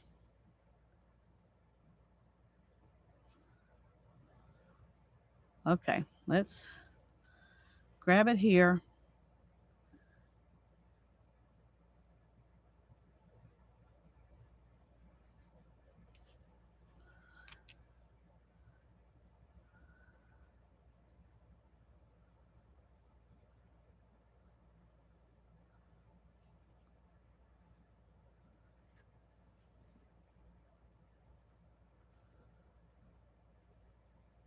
I'm not sure if I can take this one. No.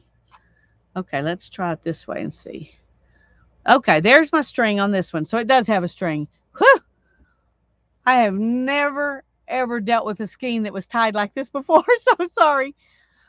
Oh, hi, Katie. I'm so glad you're here. I hope I said hi, Brenda. I think I did, but in case I didn't, I'm going to say hi again. Okay. All right. Here's this skein. So now I have two skeins of yarn that I'm going to have to wind off in order to be able to use. So this will have to be, this is going to have to be done before next time, because I don't want to try to do it from here now. So we will add these in. I'll get them ready before Monday night. And I'm going to hang them up, because then I won't have to try to figure out where the circle is again. And we'll start with something else. We'll add these in later. They're pretty. I think I want to use them, but I'm going to hang them up right now, and I'll wind them off before Monday night into a cake, and then that'll be easier to use.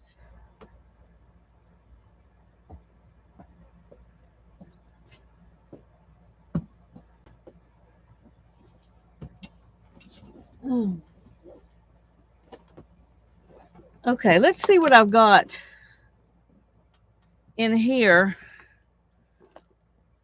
These are embroidery, so they're a lot finer.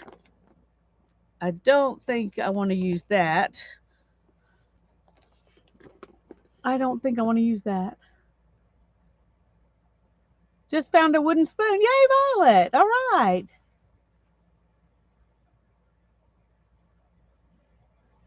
Okay.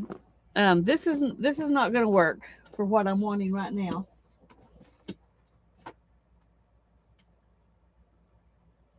Give me a second. I should have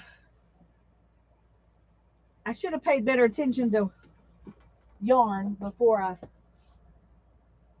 um I just didn't have time to think about it, honestly. Okay.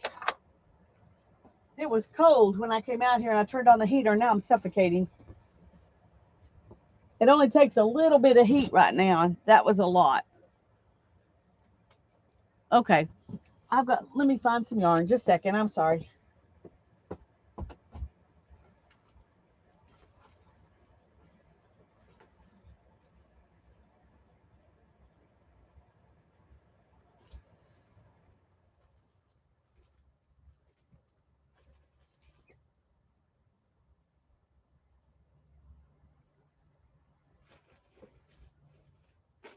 Okay, here's one that'll work.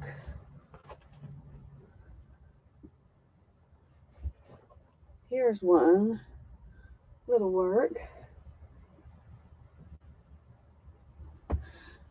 Okay, we'll just use these two right now because we're just doing geometric shapes and they'll look okay with the other ones. The brown might not look as good, but we're going to do it anyway. Okay, here is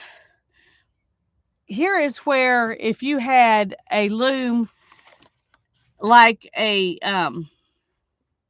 picture frame loom that we're going to do after we do this one, something that has a hole all the way through it, then you can make what they call a butterfly, where you can wrap it like this and then wrap it like this, and then you just push it through. And we might can do that with this if we make it small enough. Yes, the white yarn at the bottom is to stabilize. It's the base of our weaving.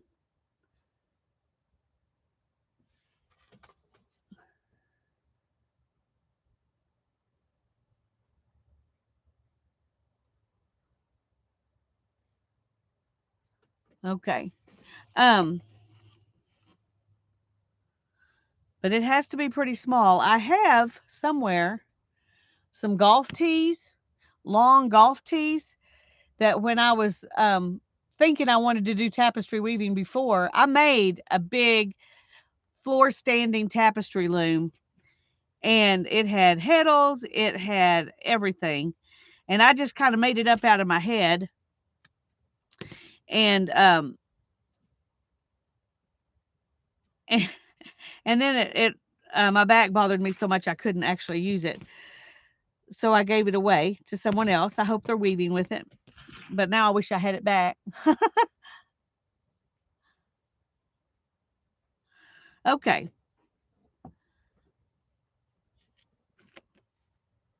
Now we're gonna put the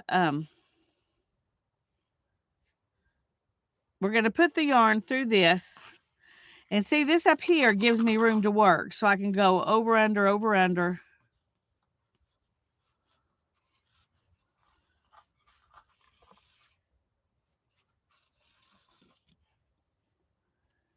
But you just want to do it. Pay attention so you don't go under two or over two, because that will mess up your weave. Okay. And what I'm going to do is let this, we're going to act as if we started it. No, we can't. Yeah, we can. Okay. as if we started from that direction. And I'm just using this fork to beat it down. And you can see it goes right down and snugs up right against that twining.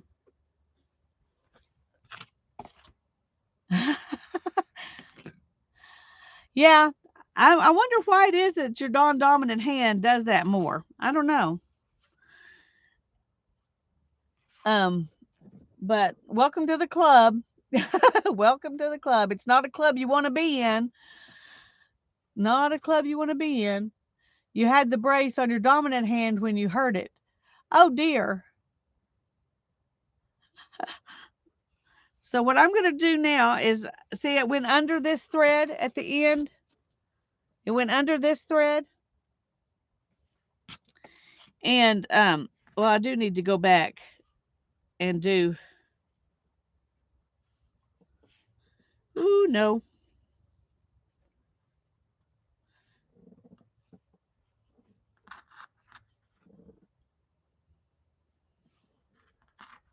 Okay, we're going to go under here.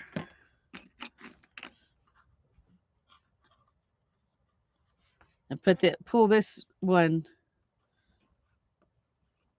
through underneath that thread.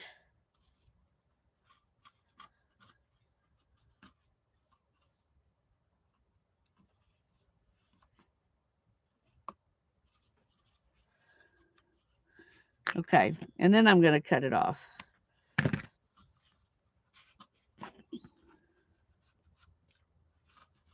And we're just pushing it down like that. Now we're going to start with this.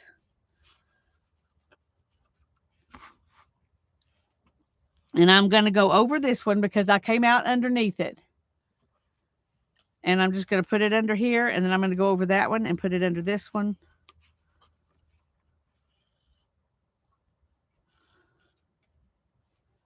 And then I'm going to go over this one and under this one. Over that one and under this one.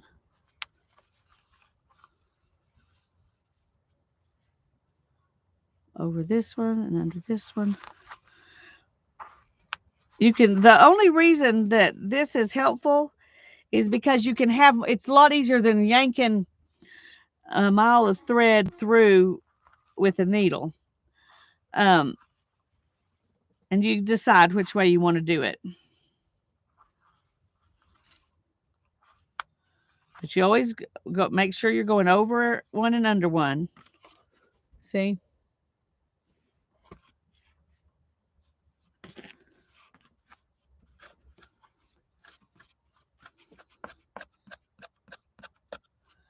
Now this thread has some dimension. It's not the same thickness, the whole thing.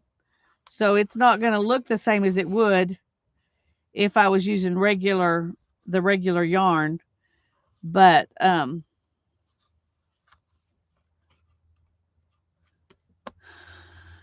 wondering. Okay, y'all, this is how it goes, okay? Just going to tell you now. When you decide you've made a choice you don't like,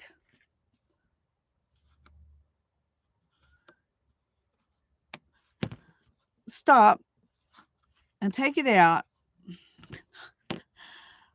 so you don't end up hating it. I just don't like this brown. I like the yarn. I just don't like it with this. Then with that black and the pink. This one I think will go fine. So we're going to use these two today. Yes, undo it so you don't end up hating it. Exactly. Now this is also a yarn that is, okay. Let's wrap that back around. Because I think oh no, I thought that one. Okay. I thought that was coming out the middle, and so I thought I was helping it out, but I wasn't.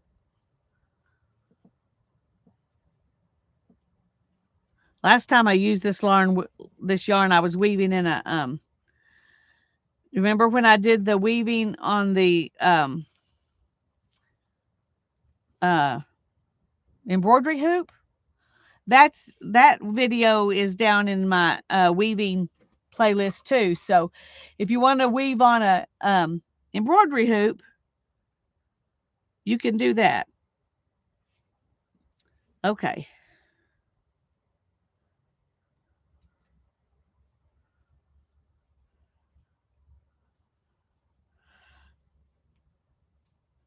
This time I'm doing it back and forth. That's really the way you're supposed to do it. But I've seen people just make a knot and still call it a butterfly. So um,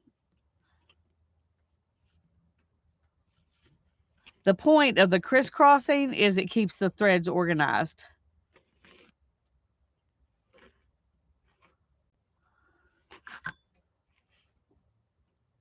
Then you take it off your fingers and wrap it. Oh, bye, Teresa. Thanks for coming.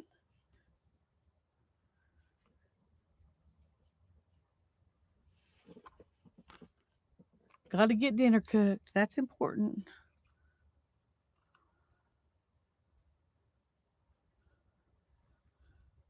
Okay.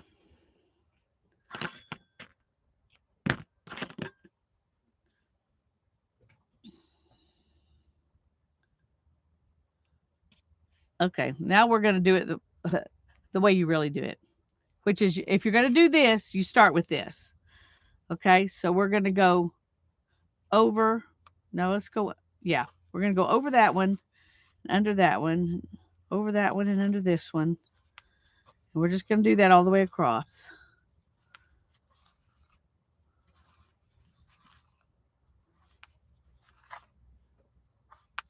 I don't know that we will stick with this for the whole thing. I just want to show you that you can do it this way too.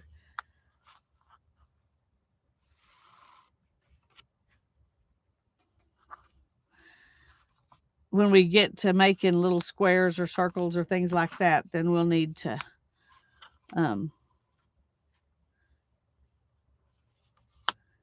then we'll probably use the needle again.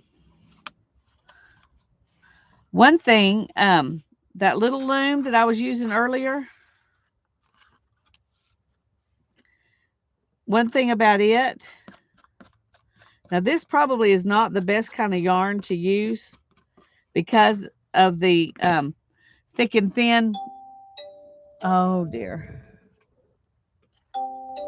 I'm going to mute for just a second, y'all. I'm sorry.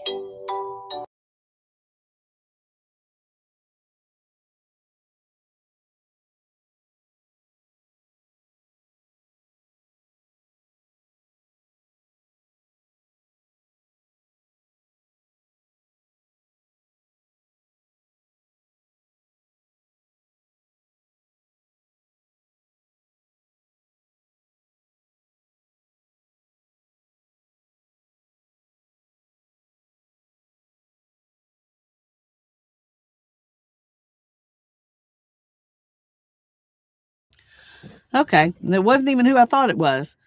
So it was just some annoying person that hung up on me. Sometimes slouching is an indication you have undergoing back problems. My chiropractor explained it like trying to hold up 100-pound weight pushing down on your spine. Yeah.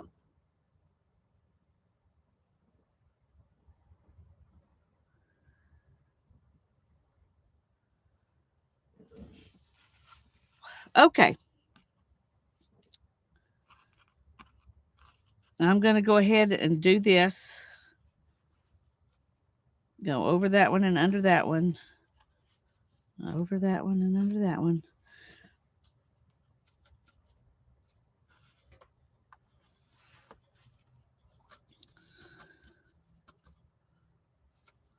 And we're going to get this woven in so it's out of the way.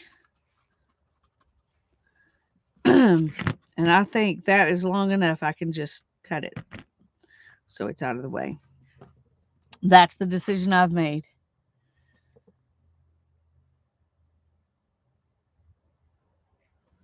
Okay.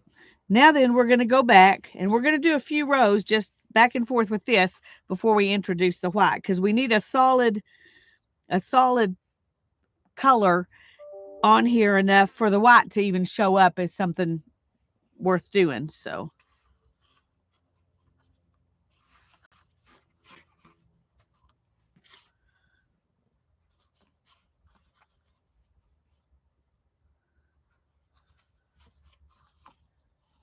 now, if you have there are some nice tapestry looms that you can buy that have sheds that you can open and shut that would make this a lot easier. But this is not that loom, so we're just doing them um, with our fingers.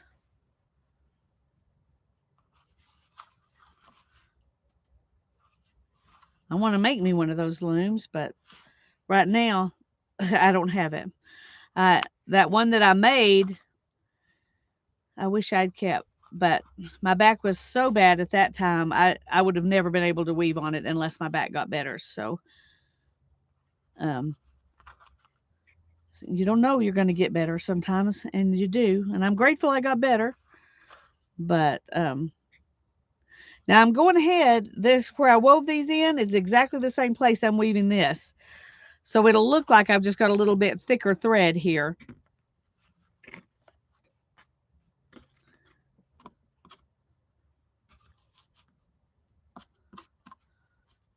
Okay, we don't want to let that get too tight.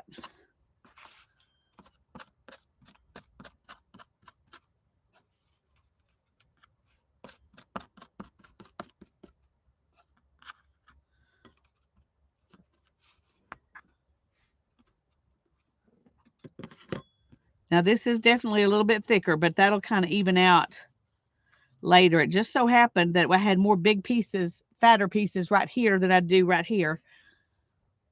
It's kind of the way it is. Okay, now we're going to go over that one and under this one. And over that one and under this one. What you basically are doing is after you pull it under this one, you just skip one and pull up another one. And you can make string heddles that will do that. But I don't think this little loom's not big enough for us to bother with making string heddles. But you can pull up whichever strings you want, If you have heddles for just half of them, then you always know that for that side you can pull up those heddles. And then you can put a weaving sword or a shed stick, it's called both things, in, and that'll make your other shed. Kind of like this is in there, except you just put it through half of the threads, and that way it's opening up a shed. This way it's just holding up all of the threads so I can get to all of them.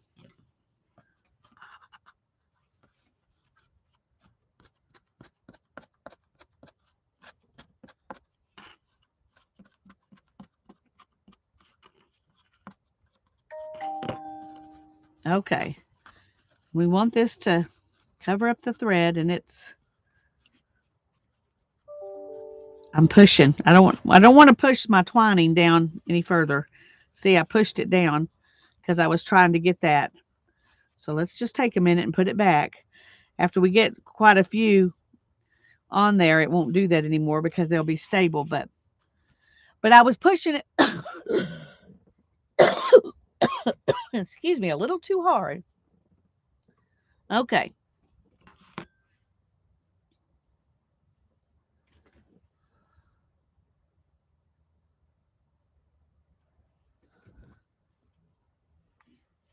Okay. Now we came out over this last one. See how the thread's over the last one? So we're going to go under that one. And then we'll skip one and go under this one. Skip one and go under this one. When you're picking up threads like this one at a time, it's easy just to think of it as skipping one instead of thinking of it as going over one.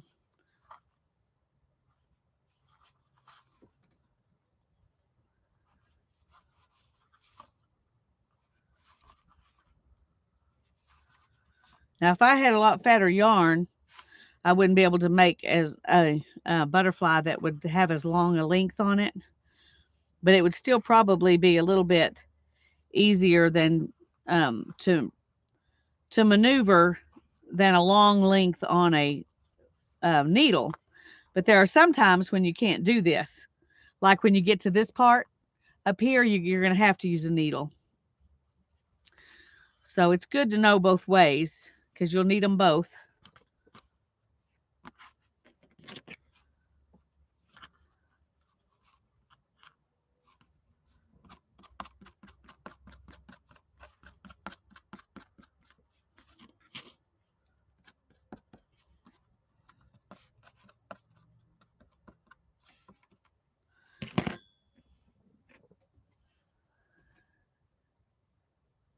There's joy every day in just being able to get up in the morning and have another day to play. It's all good. I agree, Barbara.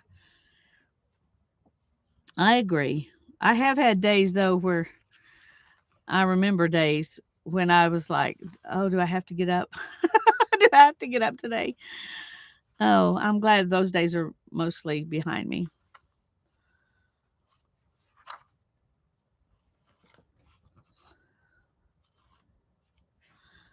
But I've had them, so I know they exist.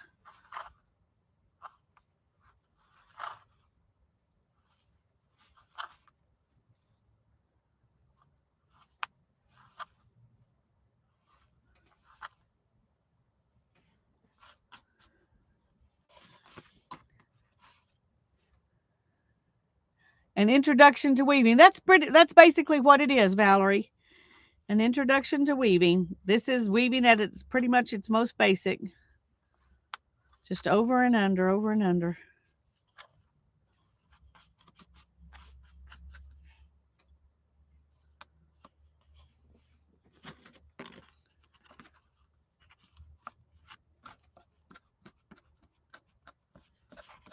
I want to get enough purple on here that when I put the white in to make stripes and dots, you'll see the difference between them. And right now we don't have quite enough of this in there to do that. So, okay, so we came out on over this one, so we're going to go under it. And then we'll skip one and go under this one. Skip one and go under this one.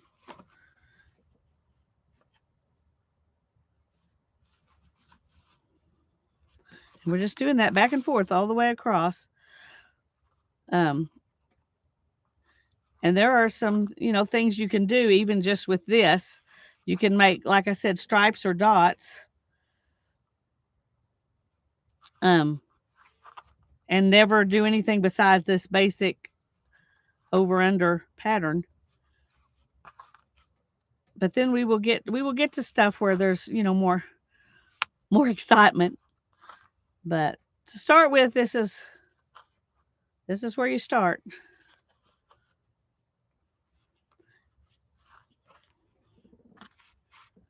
Okay, and then we're gonna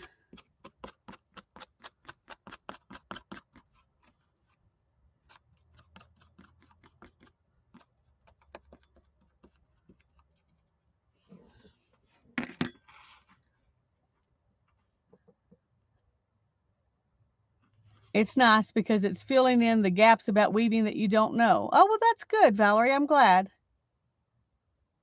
I'm glad that it's helping. Um, I'd a lot rather it help than bore people to death. We've got, okay, we came out underneath this one. So now we're going to skip that one and go under this one. And we're just skipping the first one after we come out and going under the next one.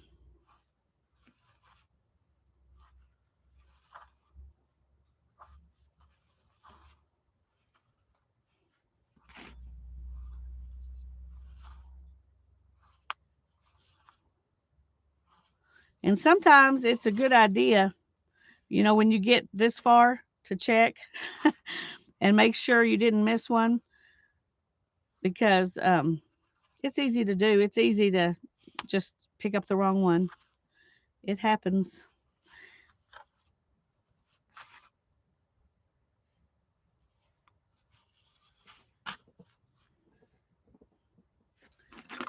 A fork is your friend when it comes to this.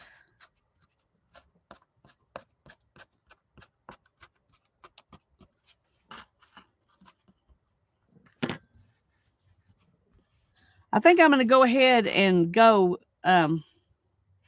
whatever I can do with this before I try to do with white, because I think it'll be, that will give me enough to be really obvious, because we still have some places where it's kind of gapping a little bit because the threads are not the same. Um, it's not the same thickness all the way across. When we work with this and those other ones, it'll be a lot easier to see, but it'll be fun to have some different texture, some different textures in there. So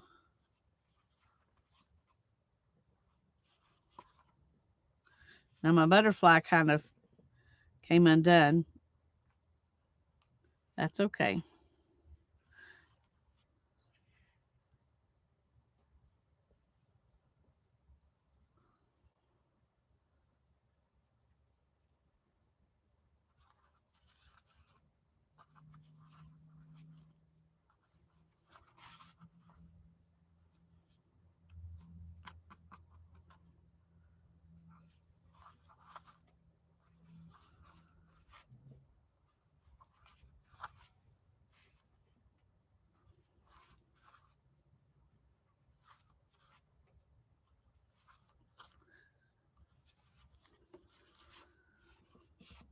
One thing that's probably pretty obvious is that our warp is not really tight.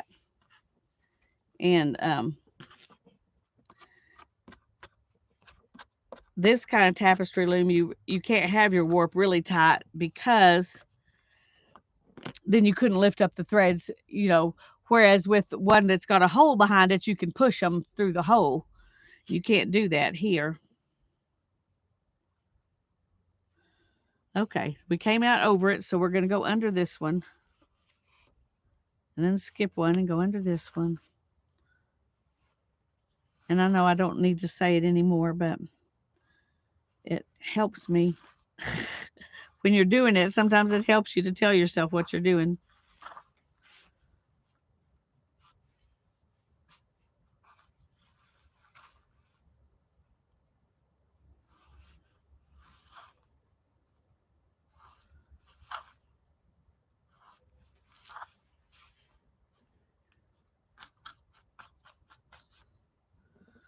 And you can stop right there if you want to, and just go ahead and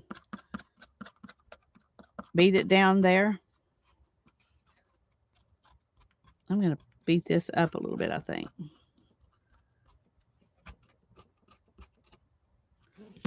Okay. I got to be nicer to it.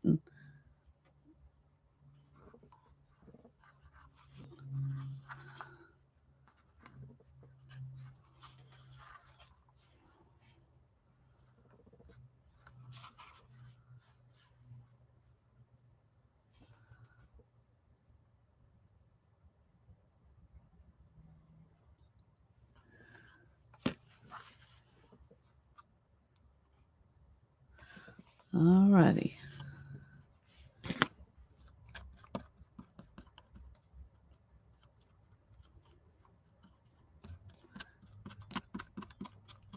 I wish I hadn't chosen this yarn.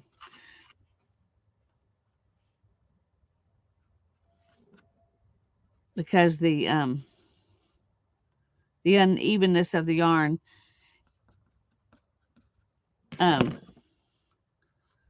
messes with the pattern. But hopefully we'll still be able to see. And we came out underneath, so we're going to lift this one.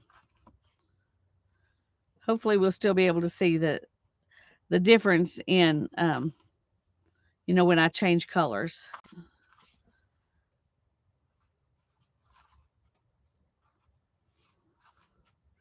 I think I've decided after we go through here, I'm going to go ahead and do a stripe of the white, and then I can run this up and do it on the other side of the stripe.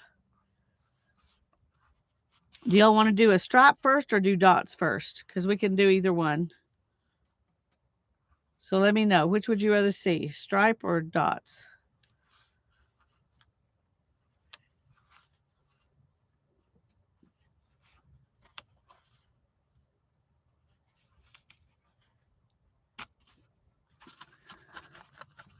You can do this too. You don't even have to use a fork.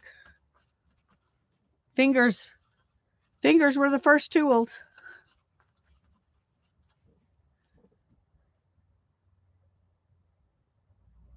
Oh, I'm glad, Barbara. Okay, Katie says dots. All right, I'm going to leave this right here. And I'm going to get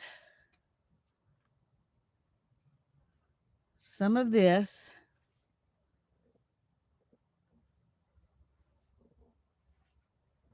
Let's make a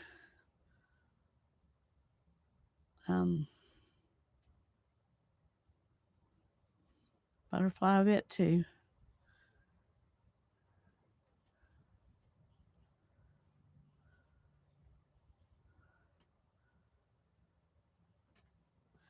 Yeah, almost anybody has some cardboard.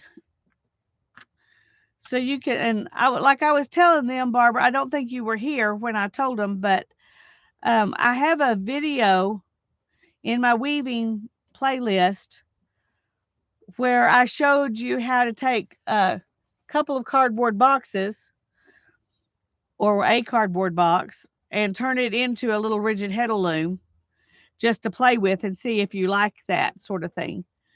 So, so if you're interested, you can make, something a little more elaborate than this and still just use cardboard. Hi, Beth. It's so good to see you.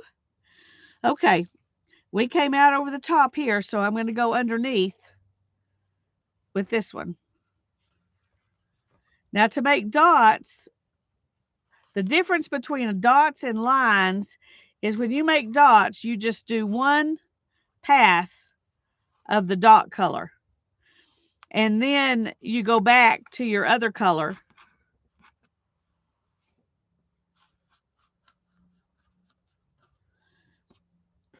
And if you press them down, then pushing them together will make dots.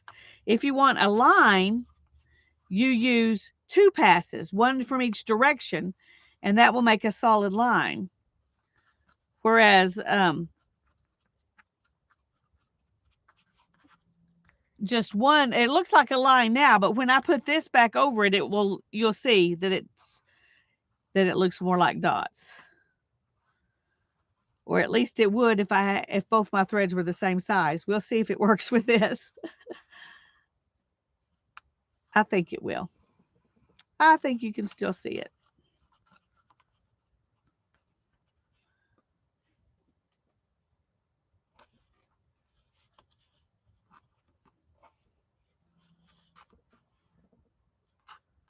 Okay. Now then, I'm going to just carry this up under this so that it gets caught there. And oh dear.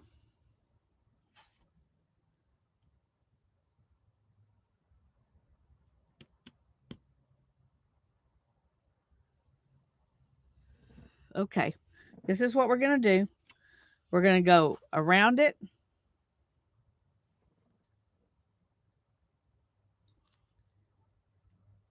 And then we're going to go under and over and under and over because I did them both from the same side and I shouldn't have done that.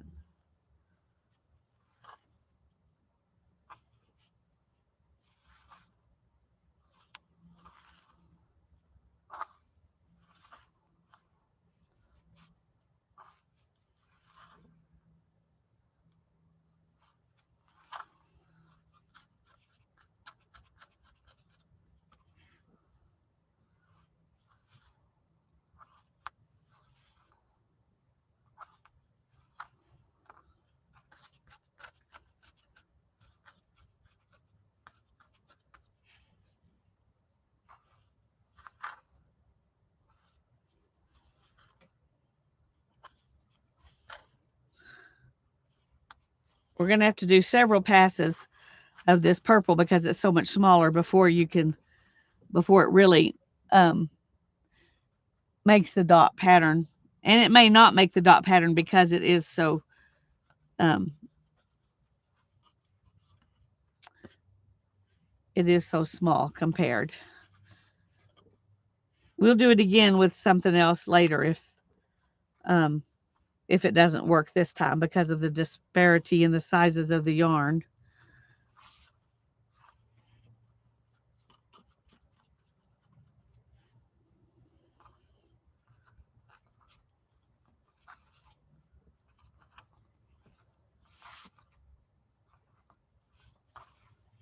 Now remember, we're picking up every other,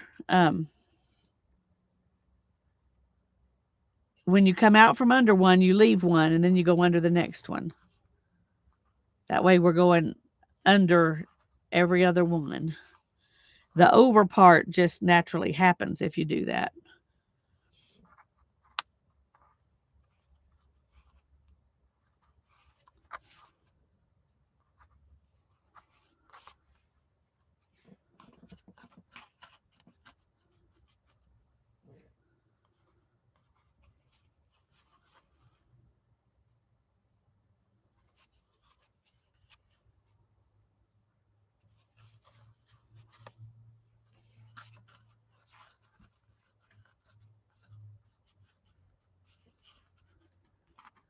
Okay, well, you can see that there are at least dashes, maybe. These are dashes, not dots. Yeah, but it's not a solid line.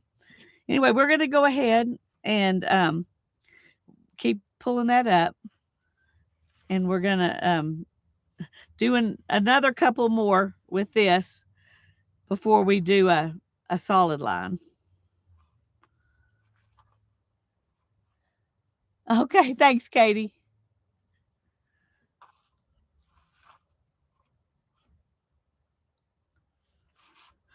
I was looking on Amazon last night at Tapestry looms, and I told my husband I wanted to make a copper pipe loom because you could tension it, and most wooden tapestry looms you can't tension. And once you wrap the warp, that's just the tension you've got. And then I found one where you could. I mean, let me put it this way: most inexpensive. This is what I told him when he said, "I thought you said wooden ones wouldn't do that." I said most inexpensive ones that I might could afford don't have tensioning devices. But this copper pipe loom that you can make for yourself, you build in a tensioning device. And I still may do that. I think that'll be fun. If I do, I'll build it on a video or on a live stream or something so y'all can see.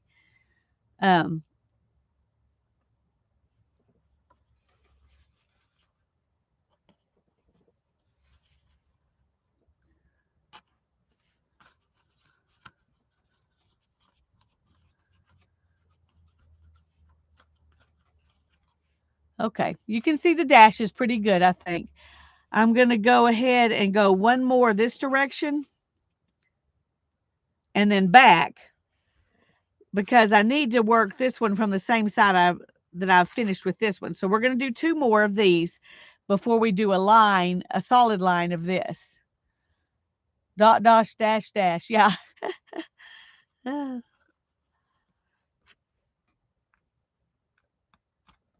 Okay.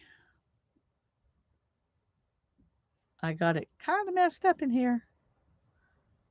Should have wrapped this one the other way instead of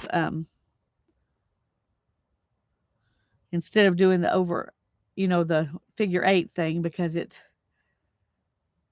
harder to see where you're. Anyway, we're going to fix it. We're going to fix it.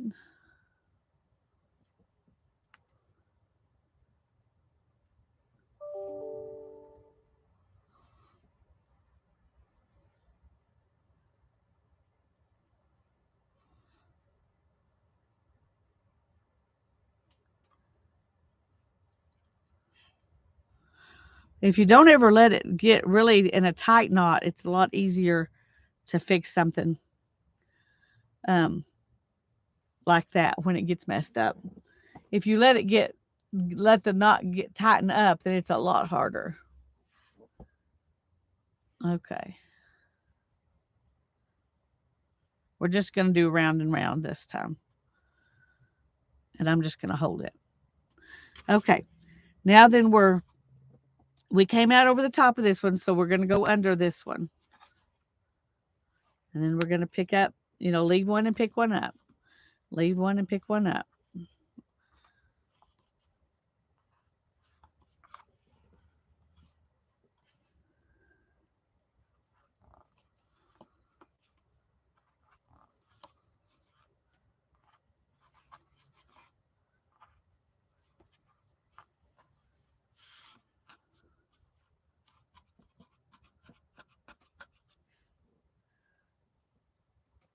Okay, this is the one we're leaving. We're going to pick up the next one.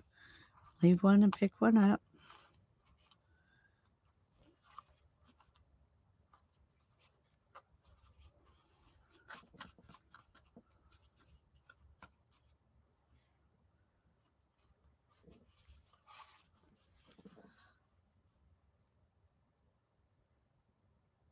Yeah, I will try that later. I think they will enjoy it, but I think we do need to. We'll wait until we've done a couple of other things before we do that. Um, and that's how I made my bag too. Just go all the way around. So you go, around the edges and everything, and that's fun. But I don't think we're ready for that yet. Plus, it's been so long since I did it. I, I have to revisit how to warp that because it is different.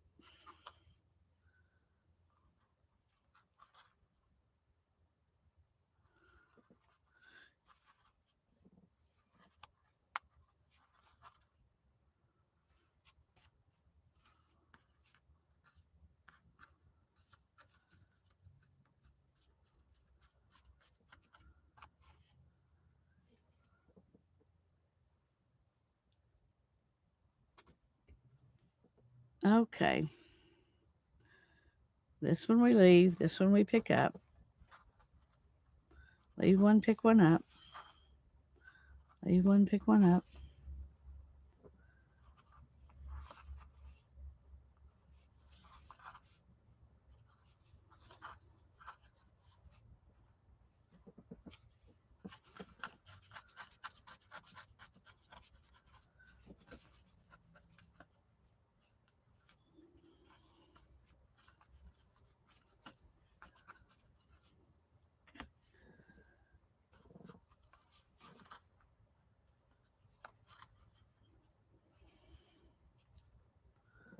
Come on. Okay. Now we're going to let this just sit here. And we're going to pull it up the side like we've been doing this one. And we don't need that one to be that long.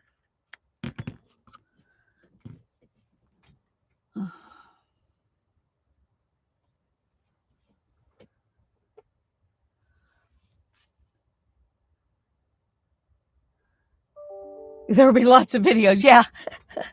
Yeah, there's a lot to learn. And if y'all are really interested, I'll be happy to do videos. Okay. Now then, this one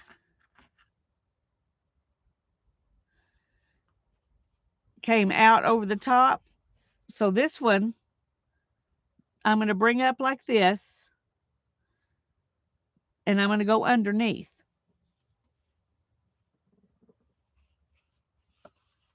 That one. And then leave one and pick one up.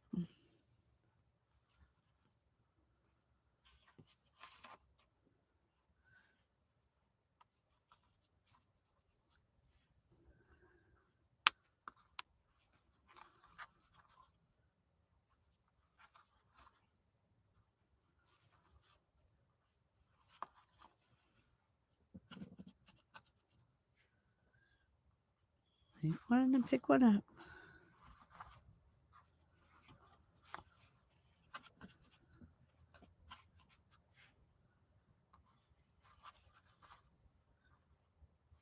Now where this one, it looks different than the other one, is that we're going to do 2 of them.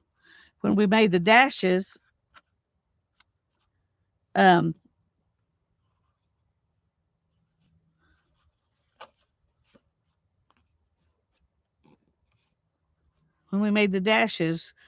we just made 1 line. Okay, this is pulling in a little bit. I don't like that, but that happens a lot. So we're going to put that one underneath there. We came out underneath this one, so we're going to go over it and we're going to pick this one up. Pick this one up.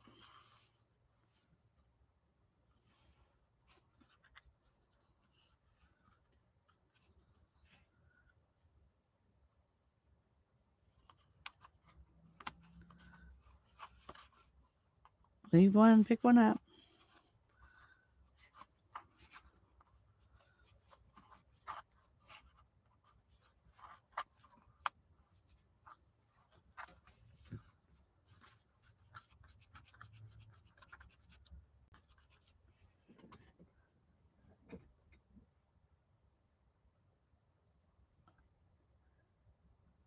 Bye, Valerie. Thanks for coming in. I'm so glad you were here. Oops. Okay. Leave one, pick one up.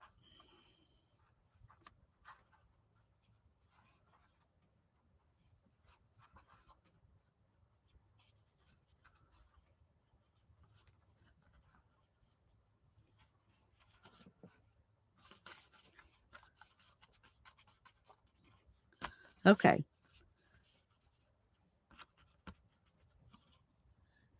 So there we've got 2 of those. And then we're going to put this back in. We're going to go over. Oh no. We came out over it. Yeah. Okay. We're going to push this one here and go around it so that we can go under. Does that make sense? Because we're supposed to go under. But it was beside it, so.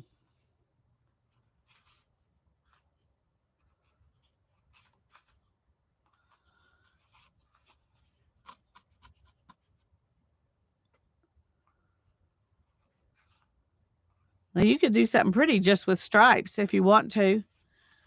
Stripes and dashes. And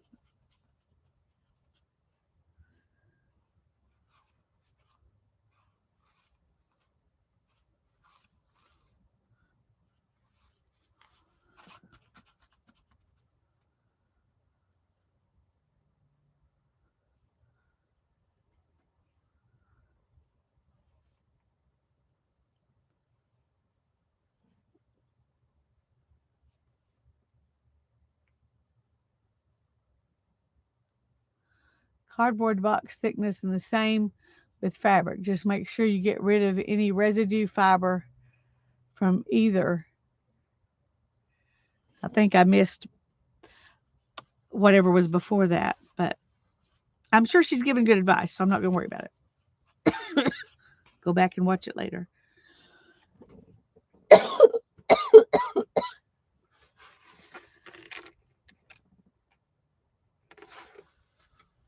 Okay.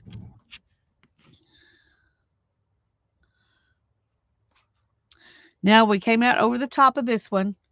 So I'm going to pick up both of these, our little tag and the next one, and go under them.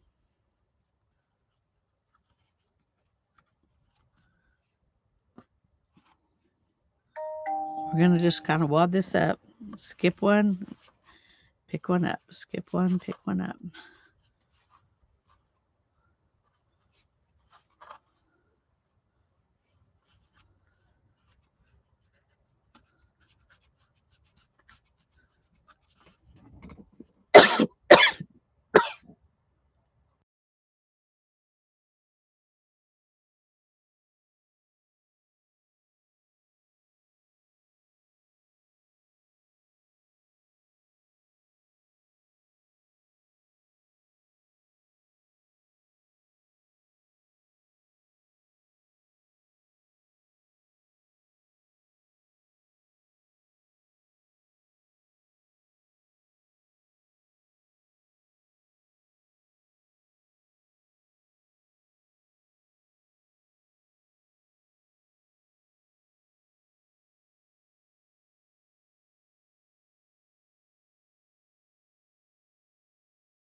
Sorry, I swallowed wrong and got kind of choked, and I just didn't want y'all to have to listen to that. So hopefully I'm better now. Hey, Mina, I'm glad you're here. My eyes are watering. I can barely read now. Yeah, I did get a drink. I sure did. Thank you. Okay. Under one, skip one. Under one, skip one.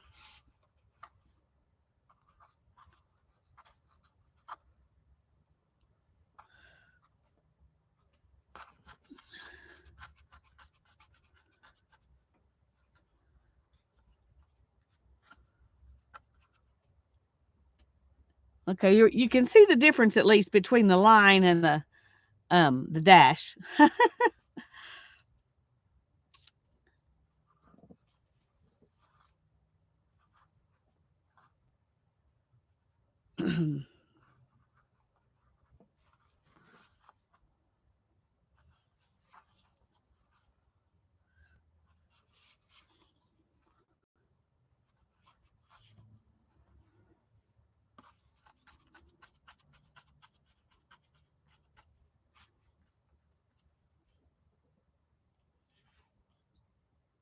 Okay, messed up somewhere. Where was it?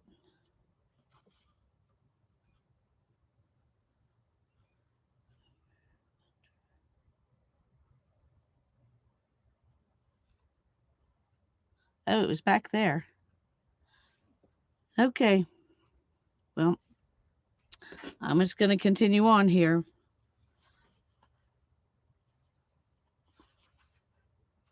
If this were going to be a masterpiece, I would have to go back, take out those last two lines and change it, but because I have this little space here.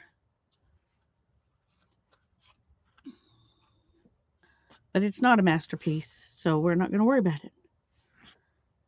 And we're going to pull that one up just so it follows the side of the um, tapestry. And then we're going to go over that one and under this one.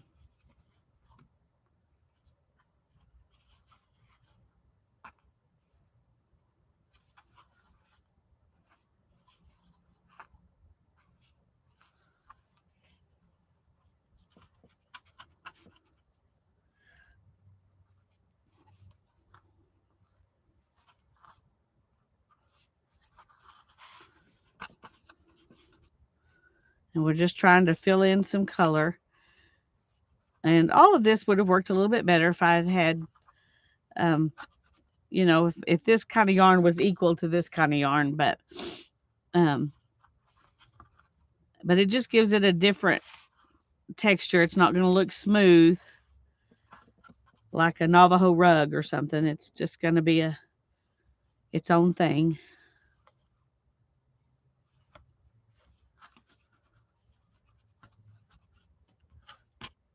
Let's see, can we get this one back all the way across?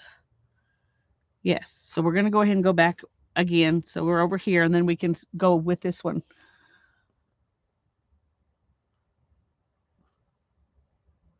A happy accident that looks great. Okay, well, good. Okay, I'm going to use the needle. Where did I put that needle? At this point, since I don't have very much left, that'll be easier. We're going to go over this, and we're going to go over that little tag, to that little part that we're carrying.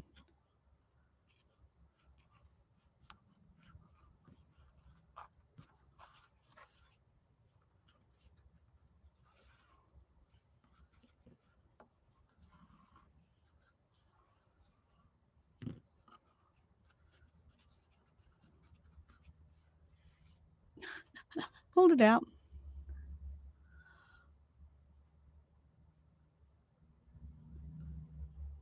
Okay, we came out under that one, so we're going to skip that one and go under this one.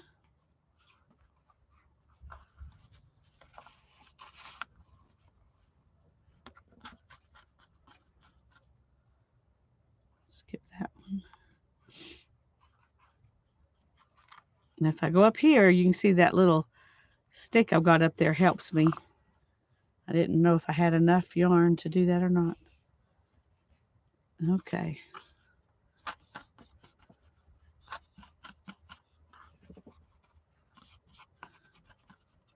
Okay, so we got a decent stripe of the purple. And I'm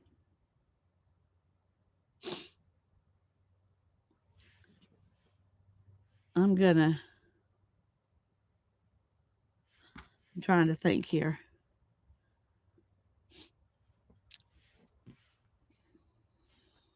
I've been trying to weave in my ends as we go.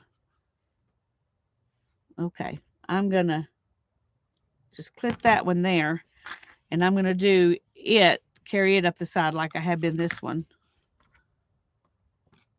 And I think I've decided that's enough. Okay. Once again, if you're a real tapestry weaver, don't yell at me because I'm doing it my way.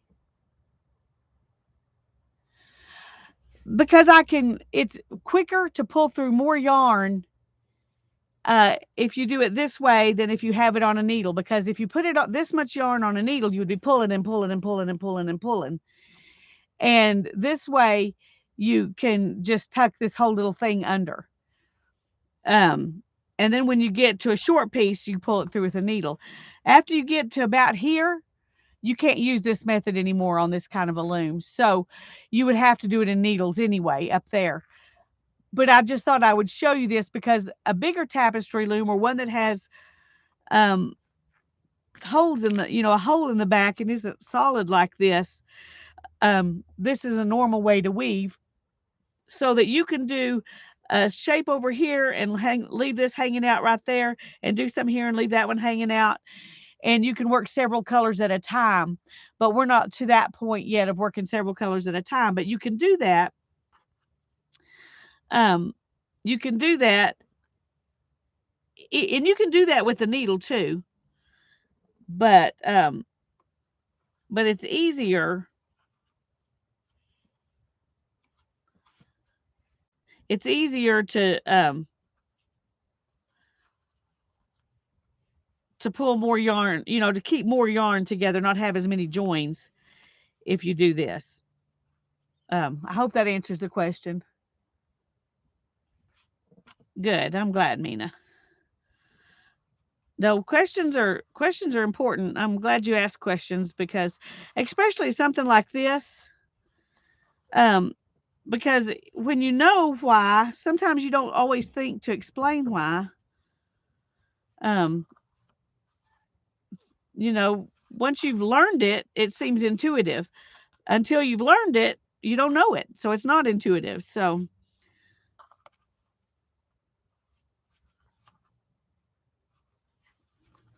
that little one that I'm doing on the little wooden loom, um, I'm doing the whole thing with the needle.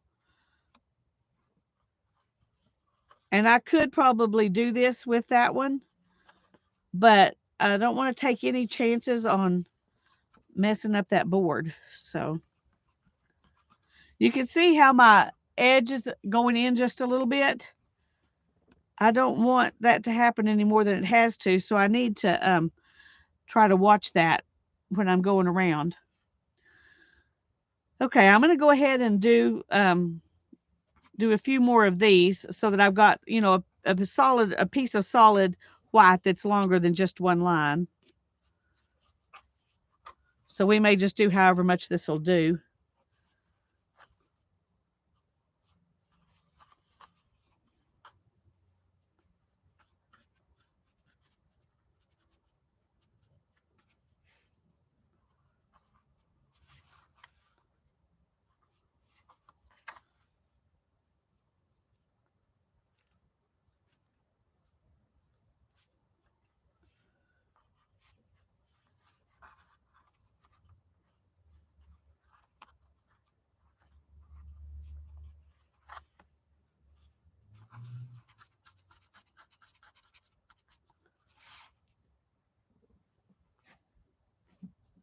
Okay, just making sure there weren't any more questions because sometimes I can get focused on what I'm doing and not notice there's a question, and I don't want to leave any questions hanging.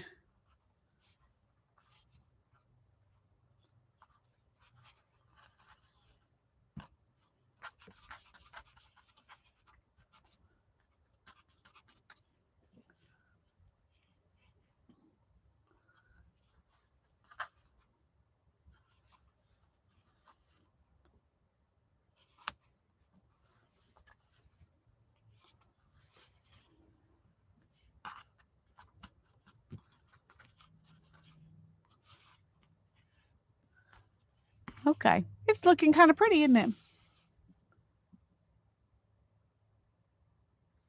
Oh, you are so welcome. You are so welcome, Riri. I'm very, very happy to do it. Now, this one came out from underneath, so we're going to go over that first string. That's always where you know um, where to go next, is look at what you just did and do the opposite.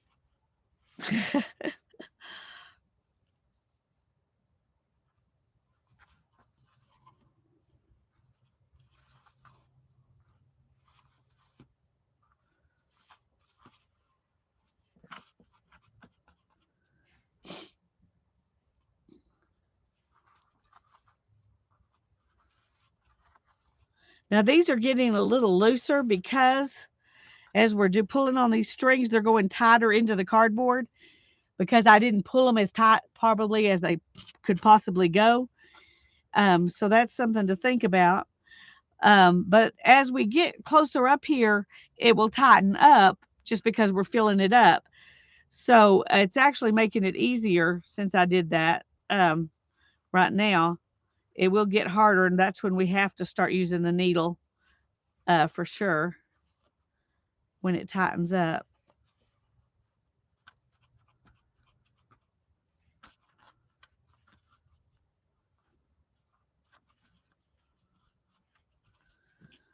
Okay, this one came out over, so we're going to go under that one and skip one and pick that one up.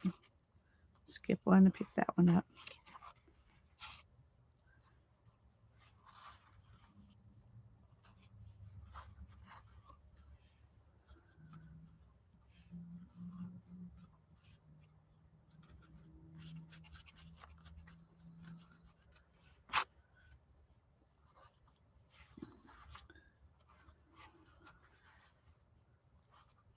And I'm not going to do anything with this in between, so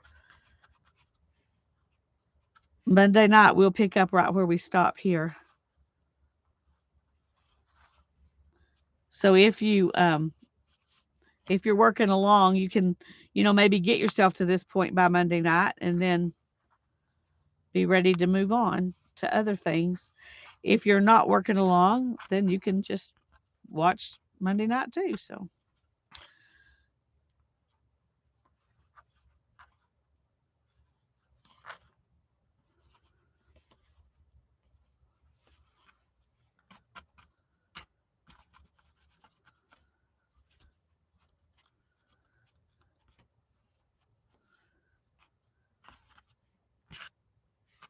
okay, we got a wad here somehow.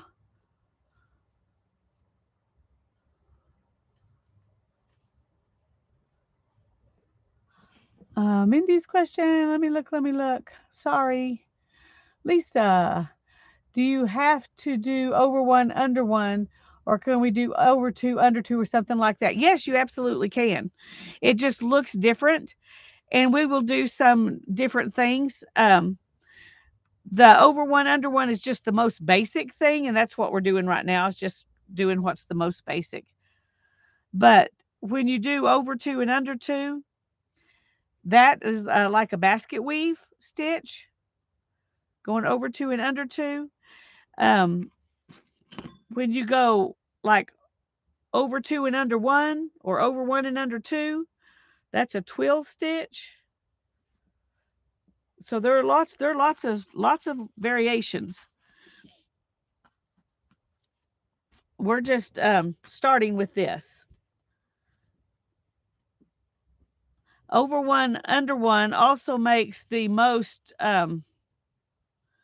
stable fabric because you're catching every thread, if that makes sense.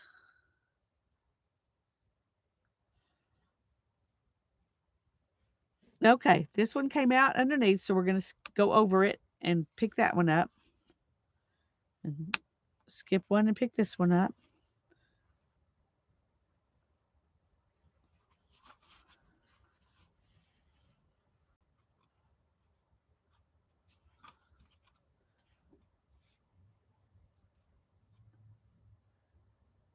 Hi, Rachel. It's good to see you.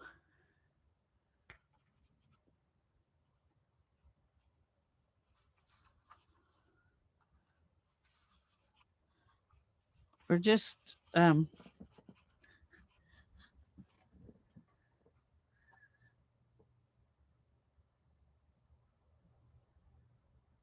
Mina thought you wanted me to join the military. Why would you think that? Basic training? Is that?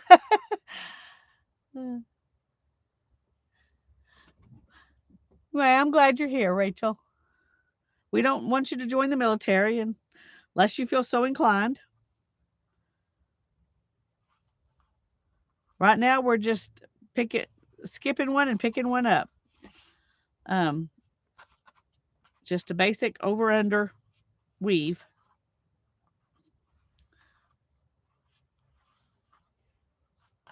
I'm going to make a playlist for this. And I'll probably call it tapestry weaving.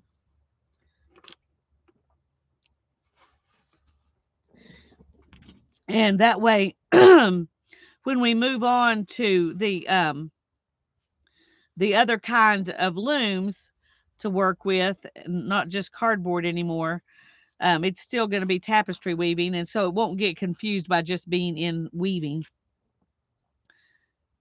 if that makes sense. Okay, we came out over the top of this one, so we're going to pick that one up, and then skip one and pick one up.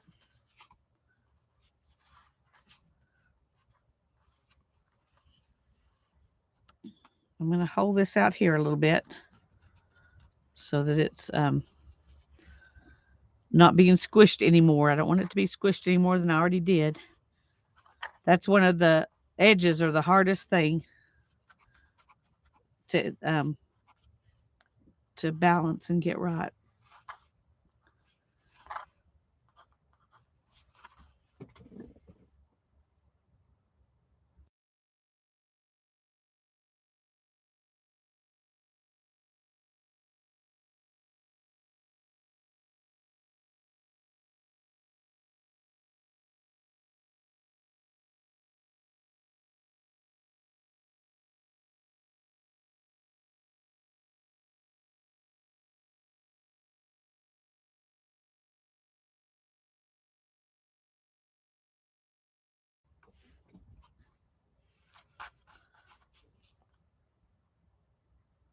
Oh, okay. I got it now. See, I missed it.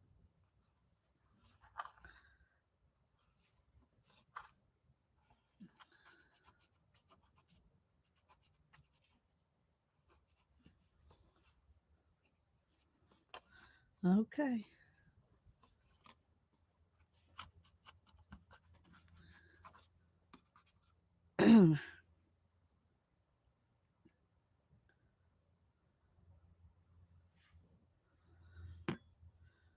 Okay.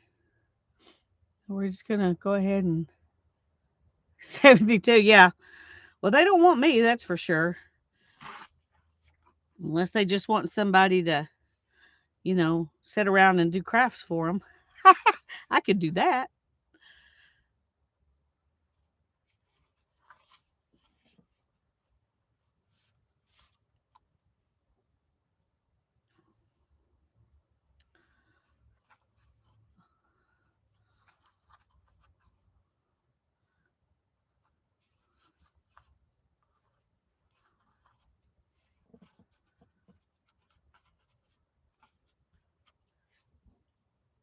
You can see how much prettier weaving, as far as evenness, this yarn makes compared to this purple. It's just because it's a more even yarn than this. This is all higgledy-piggledy, squiggly.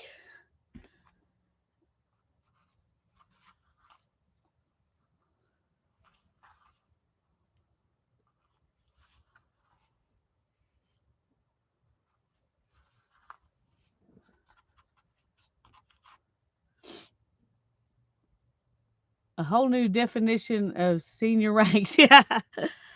Uh,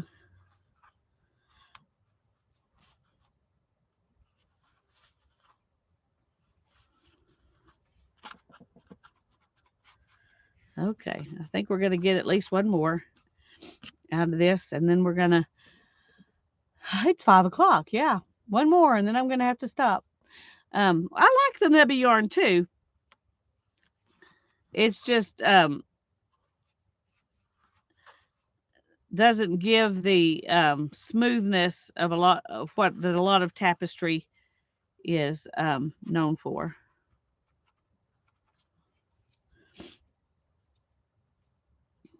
A lot of times, when you do tapestry, it doesn't matter what kind of string you use or thread, as long as it's all the same weight. And I'm talking about, the fine tapestries. They would use some of them use like sewing thread. I mean, you can use anything, but if it's all the same weight, then it has that same kind of smooth, polished look that the higgledy piggledy textured yarn doesn't give you. So it just depends on what look you're going for. We're not going for a particular look. We're just practicing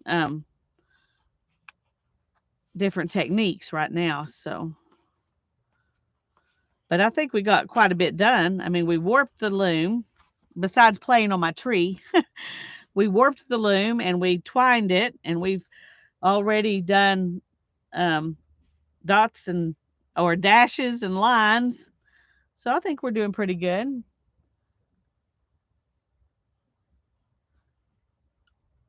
Okay.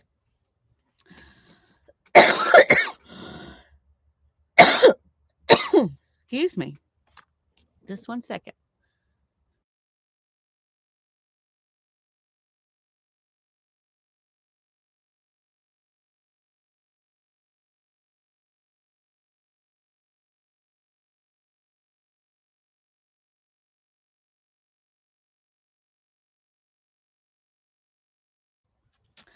I just realized my okay, we came under this one, so we're going to go over it. My allergy medicine is gone. I took it early this morning and I haven't taken it again.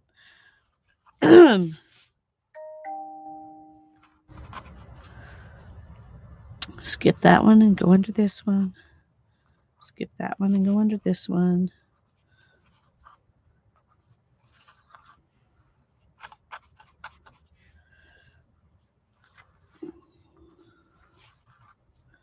The warp on that little wooden loom is tight enough that you wouldn't want to be doing it this way anyway. It's definitely made to use a needle, which is why when I first talked about this, I was just going to use needles. But then I realized, we can experiment with more things. We don't have to just use needles. Okay, I think I can go a couple more. And then we're going to get off because Beth is live and I don't want to take y'all away from her very long. So weaving becomes almost hypnotic. It does. We came out over the top, so we're going to go underneath. Once you know what the first one does, then the rest of them are pretty easy, especially when it's just a plain weave.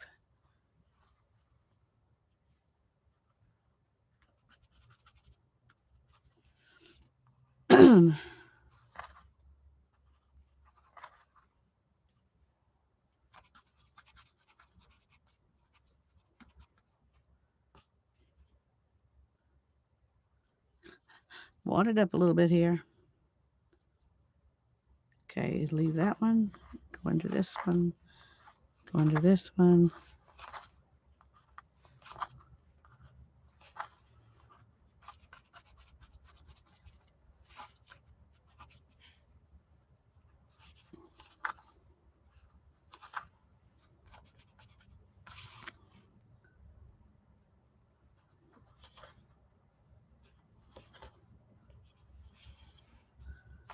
Okay. Yep, it'll still go back all the way to the other side. So we're going to go ahead and do that, and then we're going to quit. Let's go ahead and use the needle now. Okay, we came out underneath, so we're going to go over that one. Once you get to the place where you don't have to pull tons of yarn through, it's much faster to use a needle. But when you're still trying to pull big amounts of yarn through, then it's not necessarily faster because you have to pull and pull and pull and pull.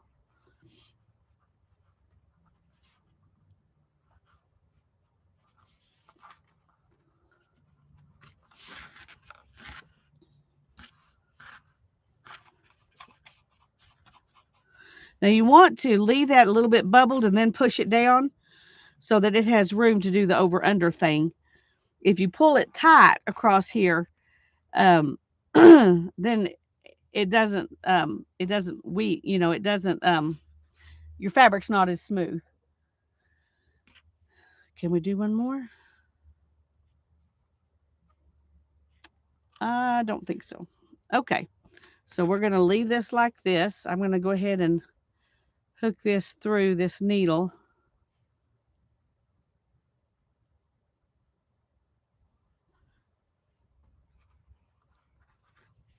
And stick that one in there too. I'm not going to need, what was I going to say? On Monday night, I'll go ahead and start with my weird little tree and we'll do it for a little while till people get here, and then we'll go on to this. And we'll work on maybe weaving some different patterns, like weaving half of it with one and half of it with another color or whatever, meeting the two together and joining them together and all that kind of thing. Increasing and decreasing your pattern, that kind of stuff, on Monday night. So stay tuned. And if you're wanting to play along, you can, try to get to this place and then be ready for, to work with me if you want to on Monday night.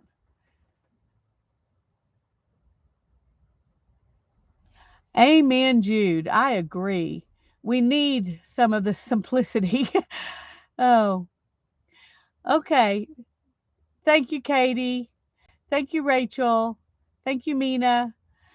God bless you all, and you have a wonderful evening. And I will see you Monday night, and we'll play with this some more. Bye bye.